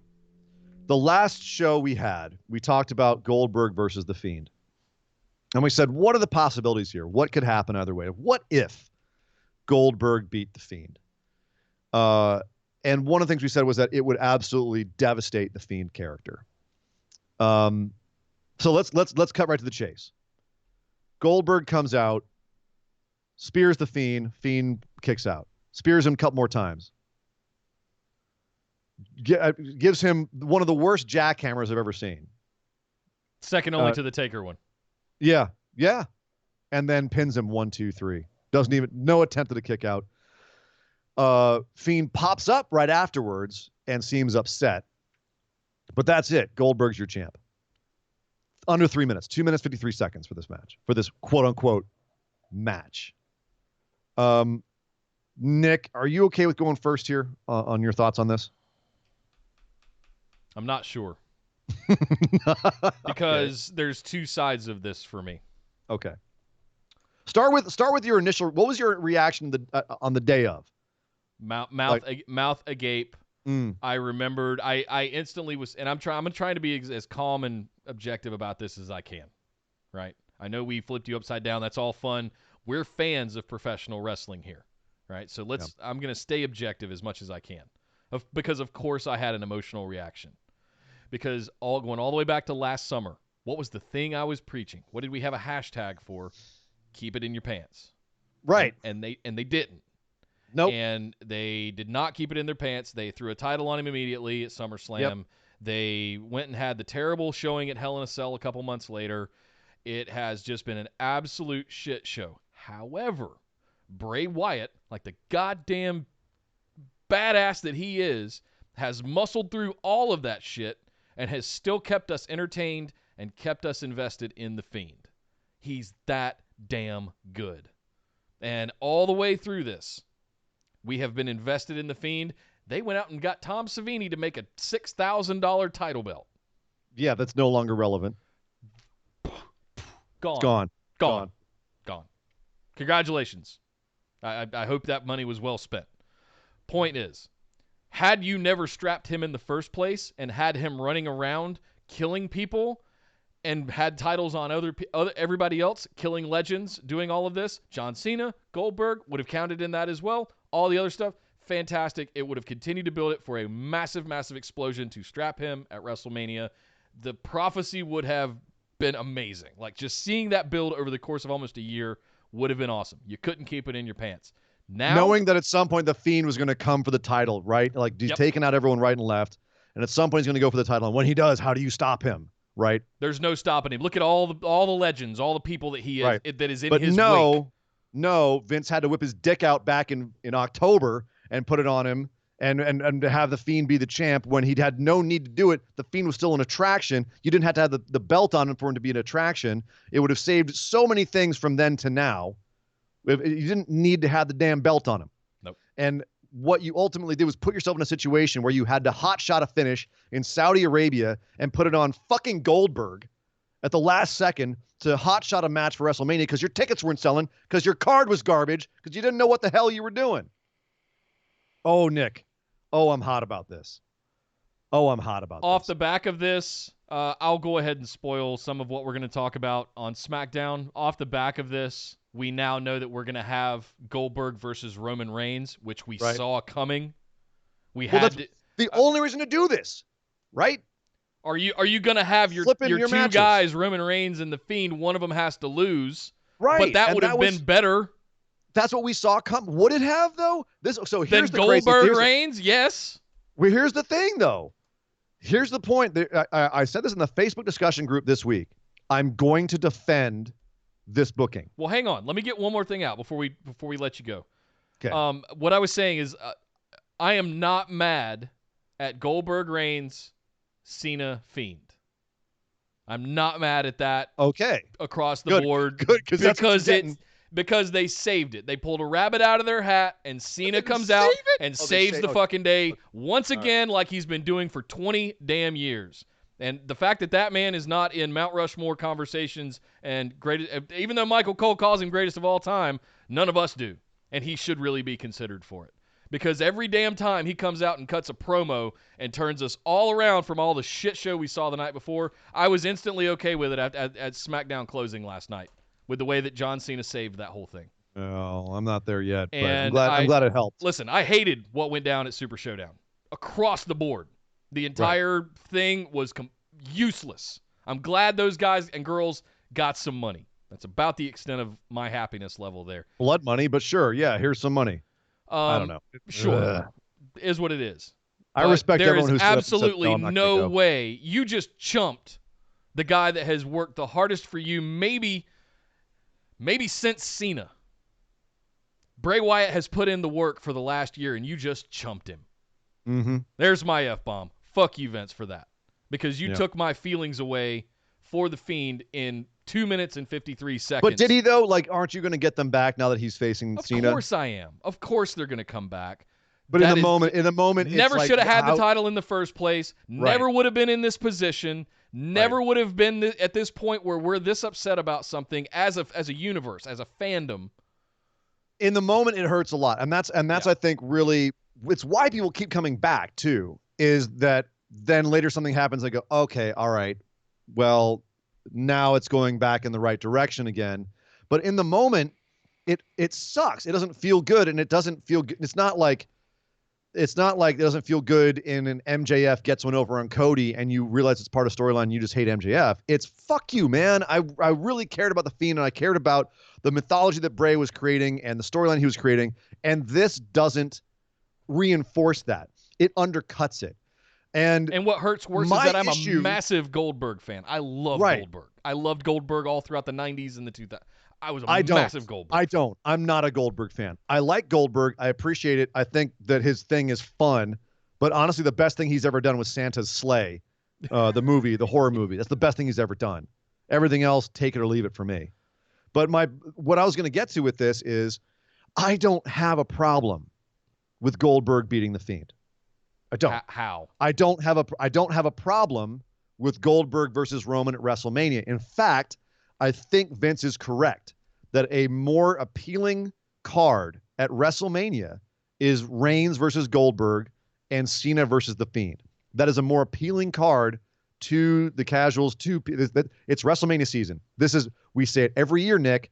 This is not the season for the hardcores. This is the season for the casuals. Vince is playing to as many people as possible, and he's rejiggering his card to appeal to as many people as possible. Reigns versus The Fiend is not going to appeal to that many people. No, it ended in boos again. And either way, it's going to end in boos. Exactly. Reigns wins, all the Fiend fans are going to boo the crap out of him.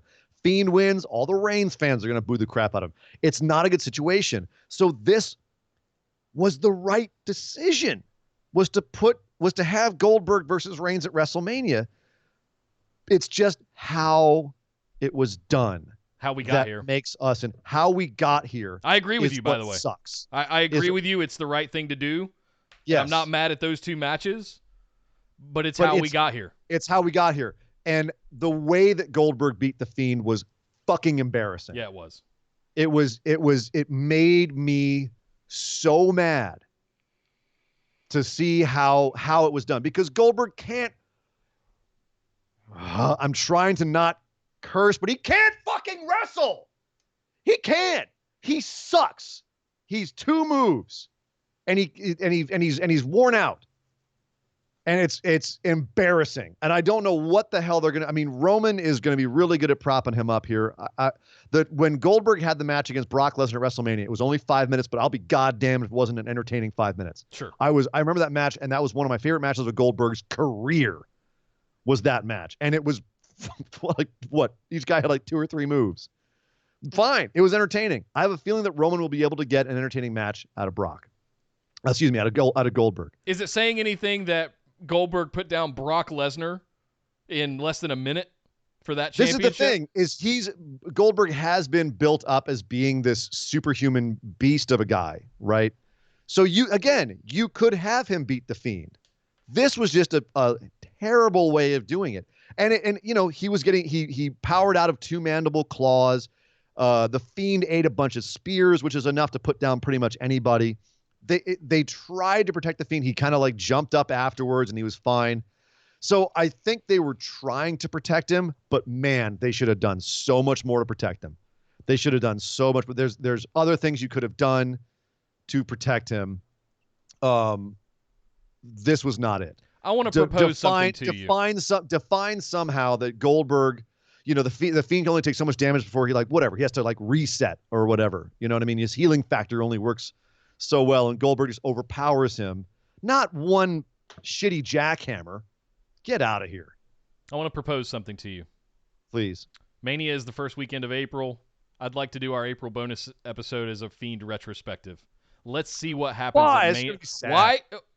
I don't know. I'm depressed even thinking because about I want to look back at something in hindsight and go, I understand. That's my hope, at least. Or we can tear it all to shreds. I don't believe in doing that because I don't believe that Vince is invested in keeping the mythology of the Fiend straight. He doesn't give a shit. Right. He is happy to shuffle things around week to week.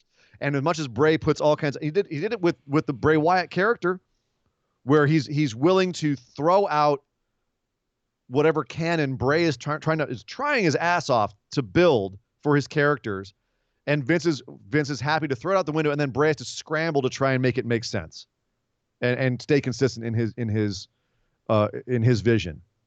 So and that's what it feels like. Obviously, we're not backstage; we don't know how it is, but that's what it feels like. Yeah. Again, did it take a lot to put the Fiend down here? Yes, as it should have. Should it have taken more? Yes. Was this the right decision? In the end, we will look back and say this was probably the right decision. Did it feel like shit at the time? Sure did. Dumb. And on the red carpet in Saudi Arabia, Roman was quoted as saying, "I would rather face the Fiend. Bray's put in all the work, all that stuff." And it was actually at the WrestleMania rollout here in LA. He said, "I would rather, I would like to face the Fiend at WrestleMania." He's busted his ass all year long for it. No offense to Goldberg, I think he's a great performer. He's a great superstar, but I'm into the future right now. So even Roman was saying he'd rather face Bray. And I'd rather see that match, honestly. Goldberg, talking about this, said, "I need to erase my last performance here, first and foremost. I knocked myself out 30 seconds into the match, and I performed like a school child. That's one of the reasons I'm back, and this is my opportunity to do it." Well, you didn't, pal. You look like shit out there again. Yep. You got gassed. You couldn't even lift Bray up. You look like crap again, and you made him look like crap in the process. So congratulations. Whoop-de-doo. Congratulations. Whoop-de-doo. You're a champion. And again, I think the thing that irritates a lot of people most about this is, once again, WrestleMania season, here come the part-timers to take people's spots. And you know what, Nick? There's actually a lot more about that we need to discuss because obviously this all continued the next night on SmackDown. So let's stop right now and head over and discuss Friday Night Smackdown.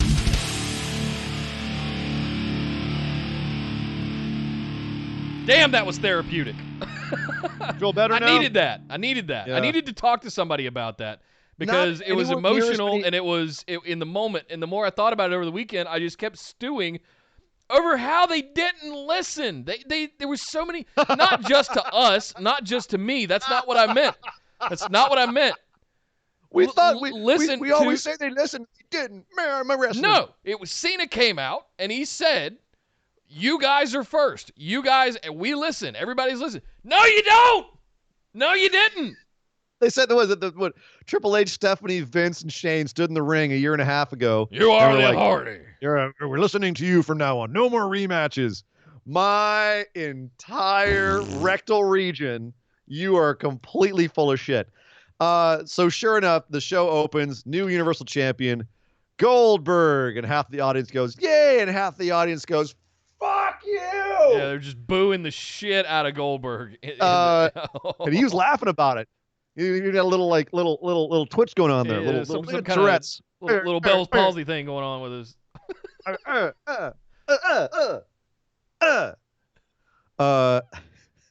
So Goldberg says, "It's not about who's last.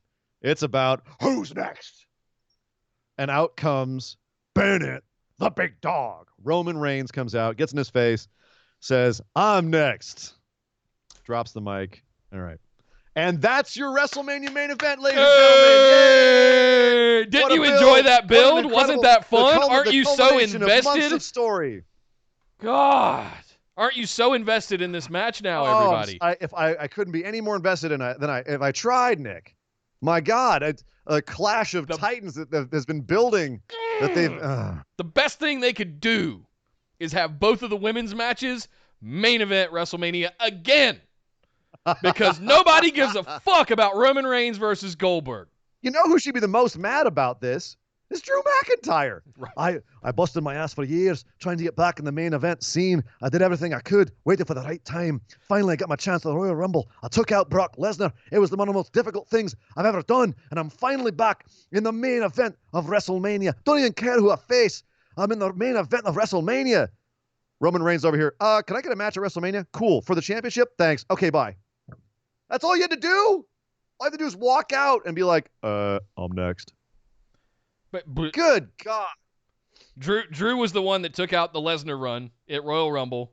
Yes, Roman was in there second to last with Drew, but got taken out by Drew. Roman didn't even win the Rumble. But he still gets probably a main event against Goldberg at WrestleMania. Listen, here's the irony of this. He didn't win Royal Rumble. Royal Rumble is supposed to guarantee you a championship opportunity, likely in the main event of WrestleMania. Drew is going to get that with Brock Lesnar, maybe.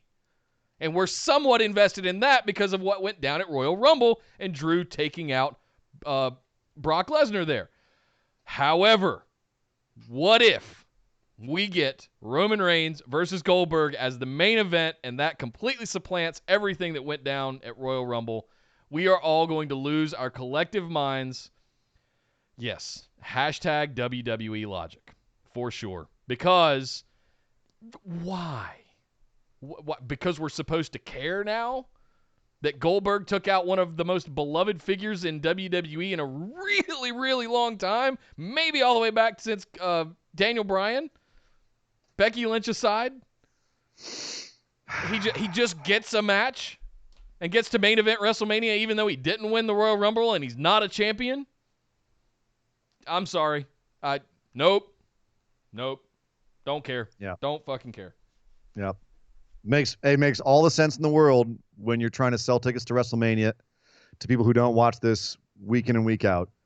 But to everyone who watches this week in and week out, this is just a big old Vince is whipping out his tiny little penis and slapping you upside the cheek.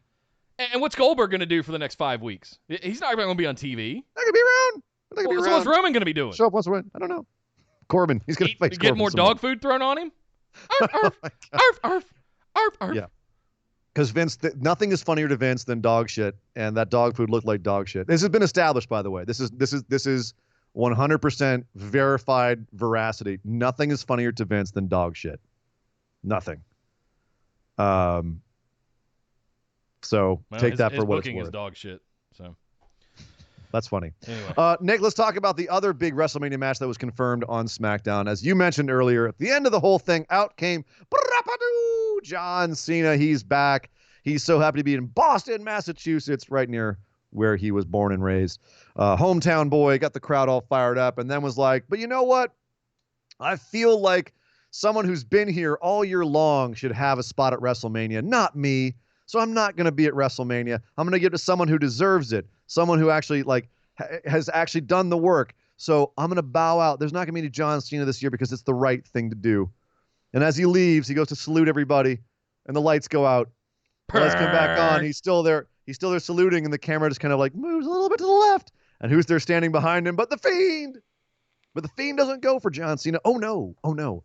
The Fiend just stops and, as the Fiend is wont to do, doesn't mandible claw people. No, doesn't attack. No, just points at the WrestleMania sign because it's pointing season, Nick. It's pointing season. And even the Fiend is getting in on the pointing action. And the Fiend points at the WrestleMania sign. And John Cena looks at him very seriously and gives him a little Fiend hat tip. little nice little my lady. Yeah. I'll you son of a bitch, I'm in. So John Cena goes in 30 seconds from, hey, man, someone should have my spot at WrestleMania who's been here all year and busted their ass to, fuck it, I'm in WrestleMania. Okay, whatever. Sure. You just spent the last 10 minutes telling us that you were effectively retiring. Yet you're doing this in front of your hometown, in front of your friends and family and love and all that, blah, blah, blah, and choked up a couple of times. Good job on the acting classes, by the way. And then just goes to the top of the ramp, salutes Cena style, about to bow out. We're thinking, is he just retiring now? Nope. Fiend. So we have Roman Reigns versus Goldberg for the Universal Championship. We have Drew McIntyre versus Brock Lesnar for the WWE Championship. We have Fiend versus Cena. Which one of those do you think is going to be the actual main event? Probably Roman Goldberg. Yep. Actually, I don't know. Drew and Brock might be because it's Brock. And Drew winning is going to be a great final WrestleMania They're going to get around moment. that again by having Brock go first so he can go have a steak. You might not be wrong. Yeah, you might not be wrong. It's gonna be fucking Roman and Goldberg, guys. Oh my God! And it's going to get booed. I think you're right. By 100,000 people at Tampa Stadium. He's going to get booed out of the building. He's going to try to not get Roman booed, and it's just going to get. Although, I mean, here's the thing. What are they going to have? Roman Reigns versus Goldberg in a spear off. But what? Yeah, all right, fine. But here's the thing. Roman's going to get booed less because people are now, one of the reasons people are mad, one of the reasons we're mad, one of the reasons why we're bitching and complaining right now is because, again, it's the part-timers coming in, and right, that was what Cena was saying. We know you don't like part-timers coming in and taking the spots of people that bust their asses all year. All right. No, it does irritate people who sit here and try to watch this week in and week out when that happens. But if Roman beats Goldberg, that's the company guy he barely took time off for leukemia, and now he's back and he's beating part-timer. So it's a good thing, isn't it? No. People might cheer him for that more than they would beating the Fiend. So I actually think that again, it was a good call on Vince's part. It sucks. I hated it, but ultimately I think it will work out for Vince better than Roman beats the Fiend, lol. And we're all just sitting there going, man, F you at WrestleMania. He gets all the heat out of the way now. We're going to have this show. We drop the F-bombs now. After WrestleMania, we're not. We'll be more satisfied. I'm developing a twitch in my face just thinking about this. Just like Goldberg, huh? Yeah. All right. So, yes, we're getting Cena, Fiend. Start randomly going, ha! Cena, Fiend, and Goldberg, and Roman. It is official. It took them all of 2 days and 2 segments to get it done. Yeah. A couple more things on SmackDown. This was kind of just there. SmackDown. Kofi faced off with Robert Roode because Dolph Ziggler would have been too fun. And it was there. It happened. Robert Roode pulled an Eddie Guerrero and had Big E kicked out of ringside by faking an injury, by faking being attacked. So Kofi ends up getting taken out by Roode and Ziggler, and they win. Also, Miz and Morrison came out to congratulate themselves on winning the titles, and then they found out they had a match with the Usos, who they lost to. Great. Hey. And then we found out also that there's going to be another Elimination Chamber match. It's not going to be a bunch more of the men, so I don't know what Sheamus is going to do because he said he was going to be in the chamber. All right. Apparently now that's been flipped around, and it's going to be an Elimination Chamber match with tag teams. It's going to be cool. They have enough tag teams to do it on SmackDown. Enough legit tag teams. That's why I was okay with Kofi losing to Robert Roode. It established there's some heat there. Those 2 tag teams have beef, and Roode and Ziggler are still a viable team. The Usos beat the champs. All right, cool. Now we've got some stakes. We got Heavy Machinery, Usos, the New Day, Robert Roode and Ziggler. Who am I missing? Miz Morrison. Miz and Morrison. That's 5. Isn't there a 6th one in there, or was it just 5? I think it was just anyway. 5. So yeah. So all right. So now we have another match Elimination Chamber that I think will be a fun match. Yep. Could they have done more to build it? Yes, but they don't have a whole lot of time, do they? Don't care. They got a week. They got one more show. Take it home. Throw them all in the middle of the ring. Have a setup, and we're good to go. This obviously wasn't planned because Sheamus said he was entering the Elimination Chamber, and it's like, Sheamus, there is no Elimination Chamber for you. Sorry, dude. We had what I called the Too Much Blue match. Lucha House Party was the 6th one. Thank you, Line Lucha House Party. Thank you. I knew. See, they should call them the. We had forgotten about them all. The forgotten Luchas. The forgotten Mexican sons. Right. We had the Too Much Blue match. Bayley came out in all blue, and Naomi came out not in all blue to face off with her. And Bayley said, "Oh, guess who's back? Sasha Banks, who came out with blue hair and blue outfit." And as they looked like they were about to beat up Naomi, out came Lacey Evans in her all blue outfit. Facey Evans. Facey Blevins. Everyone blended into the SmackDown set, so I couldn't tell who won, but I think it was Sasha Banks. The interesting thing here is that Lady Ref Jess goes off to the side and hot shots her own tag match between all 4 of these ladies, which I thought was interesting. There was no communication from the back, but the ring announcer just talking to Justin or Greg Hamilton, just going, "This is now a tag match between." Okay. Yeah, Sasha and Bayley versus Lacey and Naomi. Naomi ends up picking up the pin on Bayley, so that's going to continue. Yep. How do you think this pans out for WrestleMania? I think we're going to end up in some sort of combination at Elimination Chamber, maybe another tag match. I don't know. Is Lacey going to go back for Bayley's title? Is it going to be Lacey and Sasha? Can Naomi and Bayley run a program through WrestleMania when Naomi just got beaten clean at Super Showdown? How is this going to work out? As much as I want to believe in Lacey Evans, even trying to do the topes over the top. She even bungled that. If you were watching, her and Naomi tried to do the what do they call them? The Escalara, not Escalara. I can't remember what they call those. Where they just go over, they hurdle over the top ropes, and she even got her feet caught up in the ropes and fell over and botched the hell out of that. So as much as I want to believe in Lacey, she's just not ready yet. She's good with the promos. She looks fantastic, but it's just she's still a little green. Yeah, she's gotten better, and Lord knows, as we've always said, she is the prototype of what Vince looks for. Yep.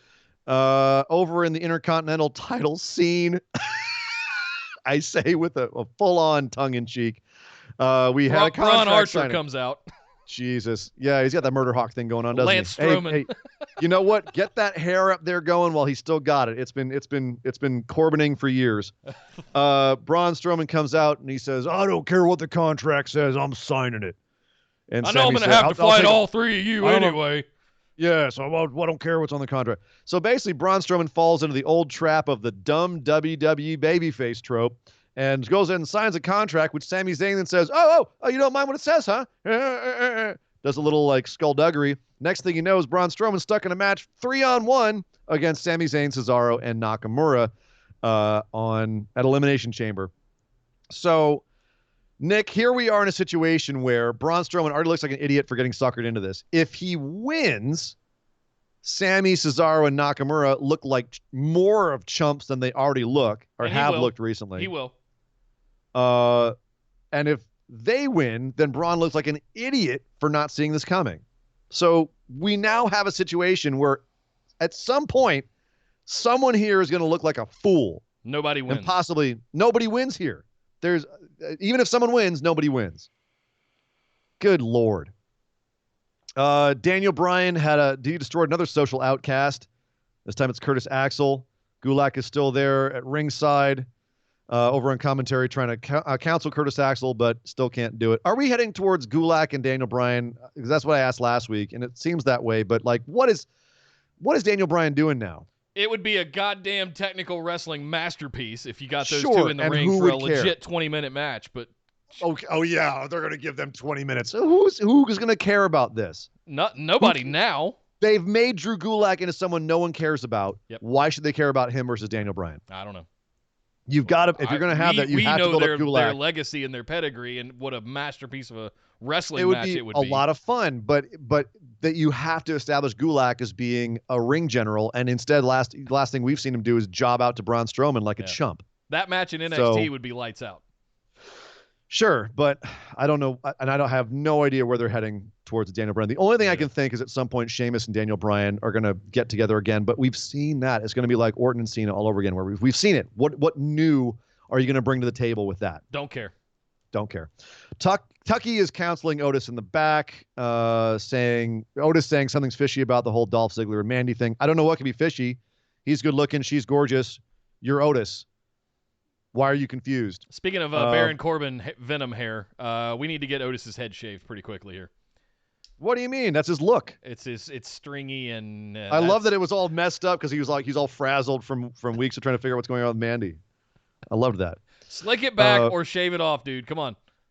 Yeah. So all right. So Elimination Chamber is 1 week from tomorrow, Nick. 1 week. We've got enough time to build matches. We had 2 shows. We had one Raw, one SmackDown to build an entire pay-per-view. I mean, Raw seems like they're pretty set, but SmackDown's still scrambling to catch up. So it looks like we're having a tag team chamber and a women's chamber at the Elimination Chamber because there's no need for an Elimination Chamber for the championship this year because Roman can just walk into the ring and be like, I'm challenging. Even your WWE logic sign falls down. It couldn't handle it. My WWE logic sign was like, no, I'm out of here, dude.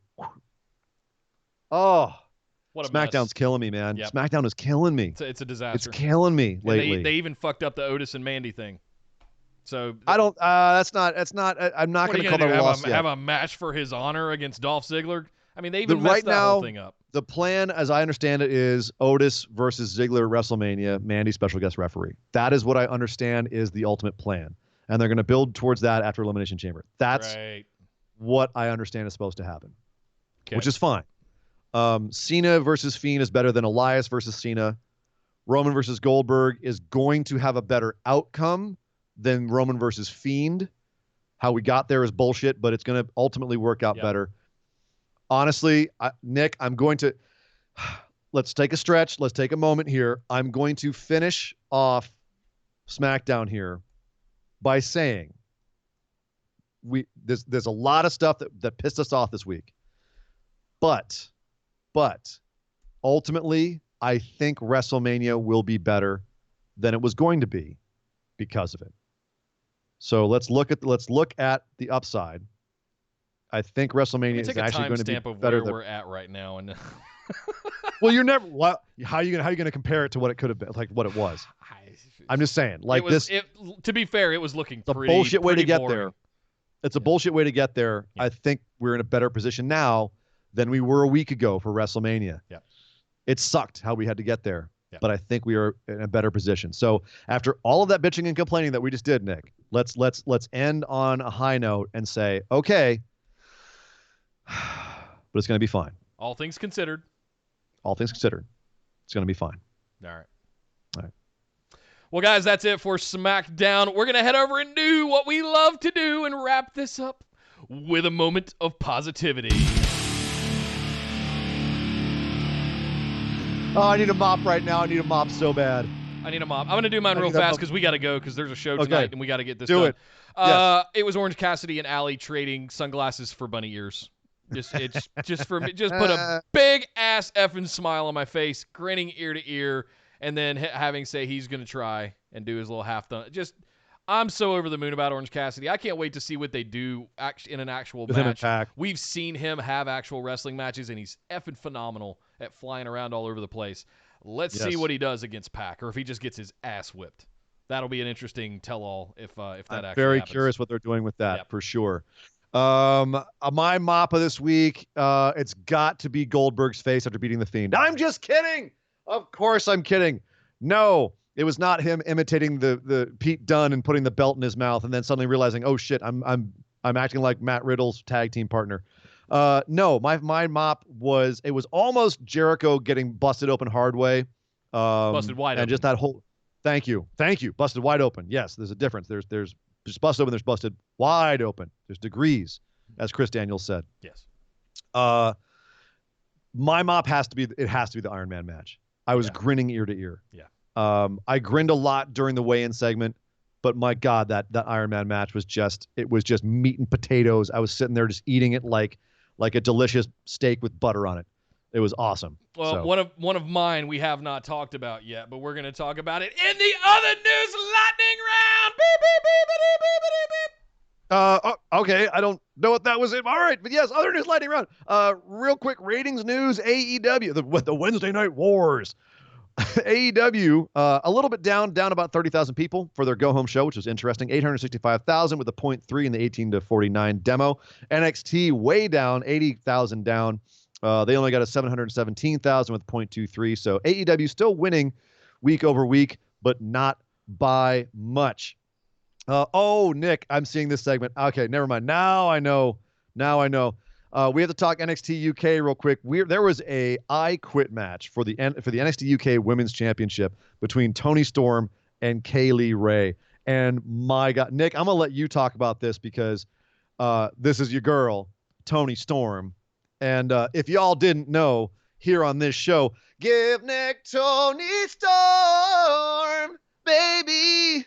Toni Storm. Tell me about this match, Nick. What did you think about this match? Fantastic, and the build to it has been fantastic as well. It is much along the lines of what Cody has done Cody did with Jericho, where he said, if I don't beat you, I'll never challenge for it again, and we're going to make it so devastating that the only way that we can win is when one of us says, I quit, and cannot take any more. There's no pinfalls, no submissions, no DQ, no nothing. One of us has to completely say, I quit. No tapping out, no nothing. And the build over the last few weeks has been fantastic for that. The match itself, look, I've been really high on Kaylee. As much as I love Toni Storm, you guys have heard me go crazy about Kaylee Ray ever since War Games. I said she was the MVP of that match. Before that. And even before that. Every time we see her, we're like, damn, that girl's awesome. The matches with Piper Niven and everything else is just fantastic. Fantastic champion over there. And so the way this ultimately ended is Kaylee Ray got a roll of trainer's tape and tied Tony's hands up behind her back and then just continued to beat the hell out of her. Tony tried to fight out of it, gave her a good solid headbutt, and just stumbled her for a minute, but Kaylee Ray ends up with a chair wrapped around Tony's neck, jumping off the top rope and stomping it. Gets on the top rope, yeah. Stomping it, crushing her chest, crushing her neck, and Tony just starts bawling, crying, yelling, I quit, I quit. Johnny Saint comes out ringside. Yeah. Piper Niven is ringside trying to cheer Tony on.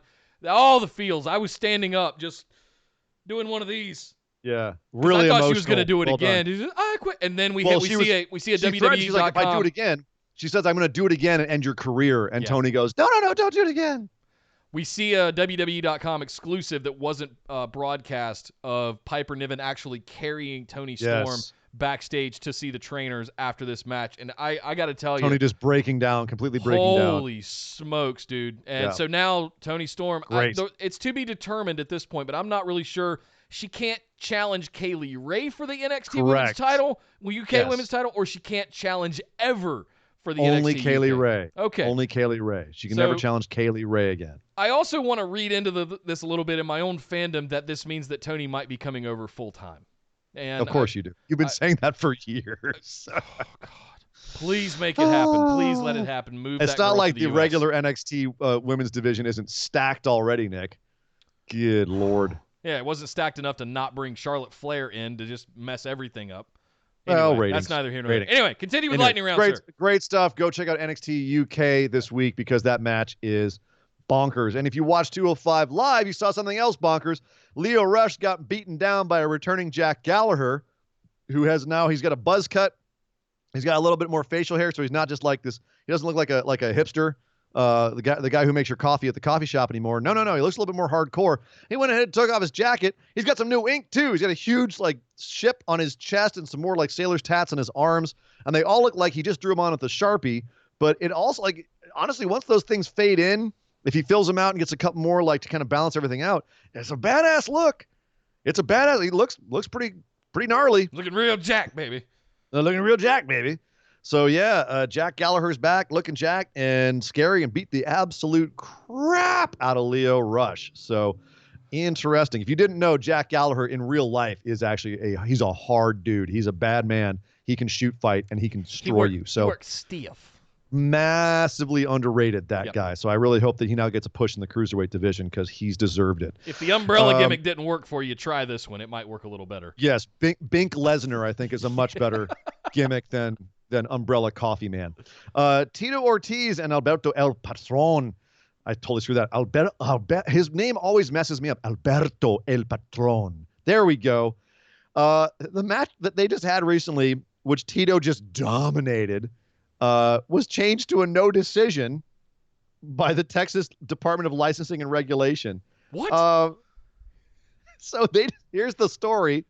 Because it's since I first saw this 2 days ago, and they since changed it back to a Tito Ortiz victory because apparently they looked at Ortiz's medical records and found a non-PED substance that wasn't allowed by their board that he had taken for the match. So they stripped him of the win and made it a no decision.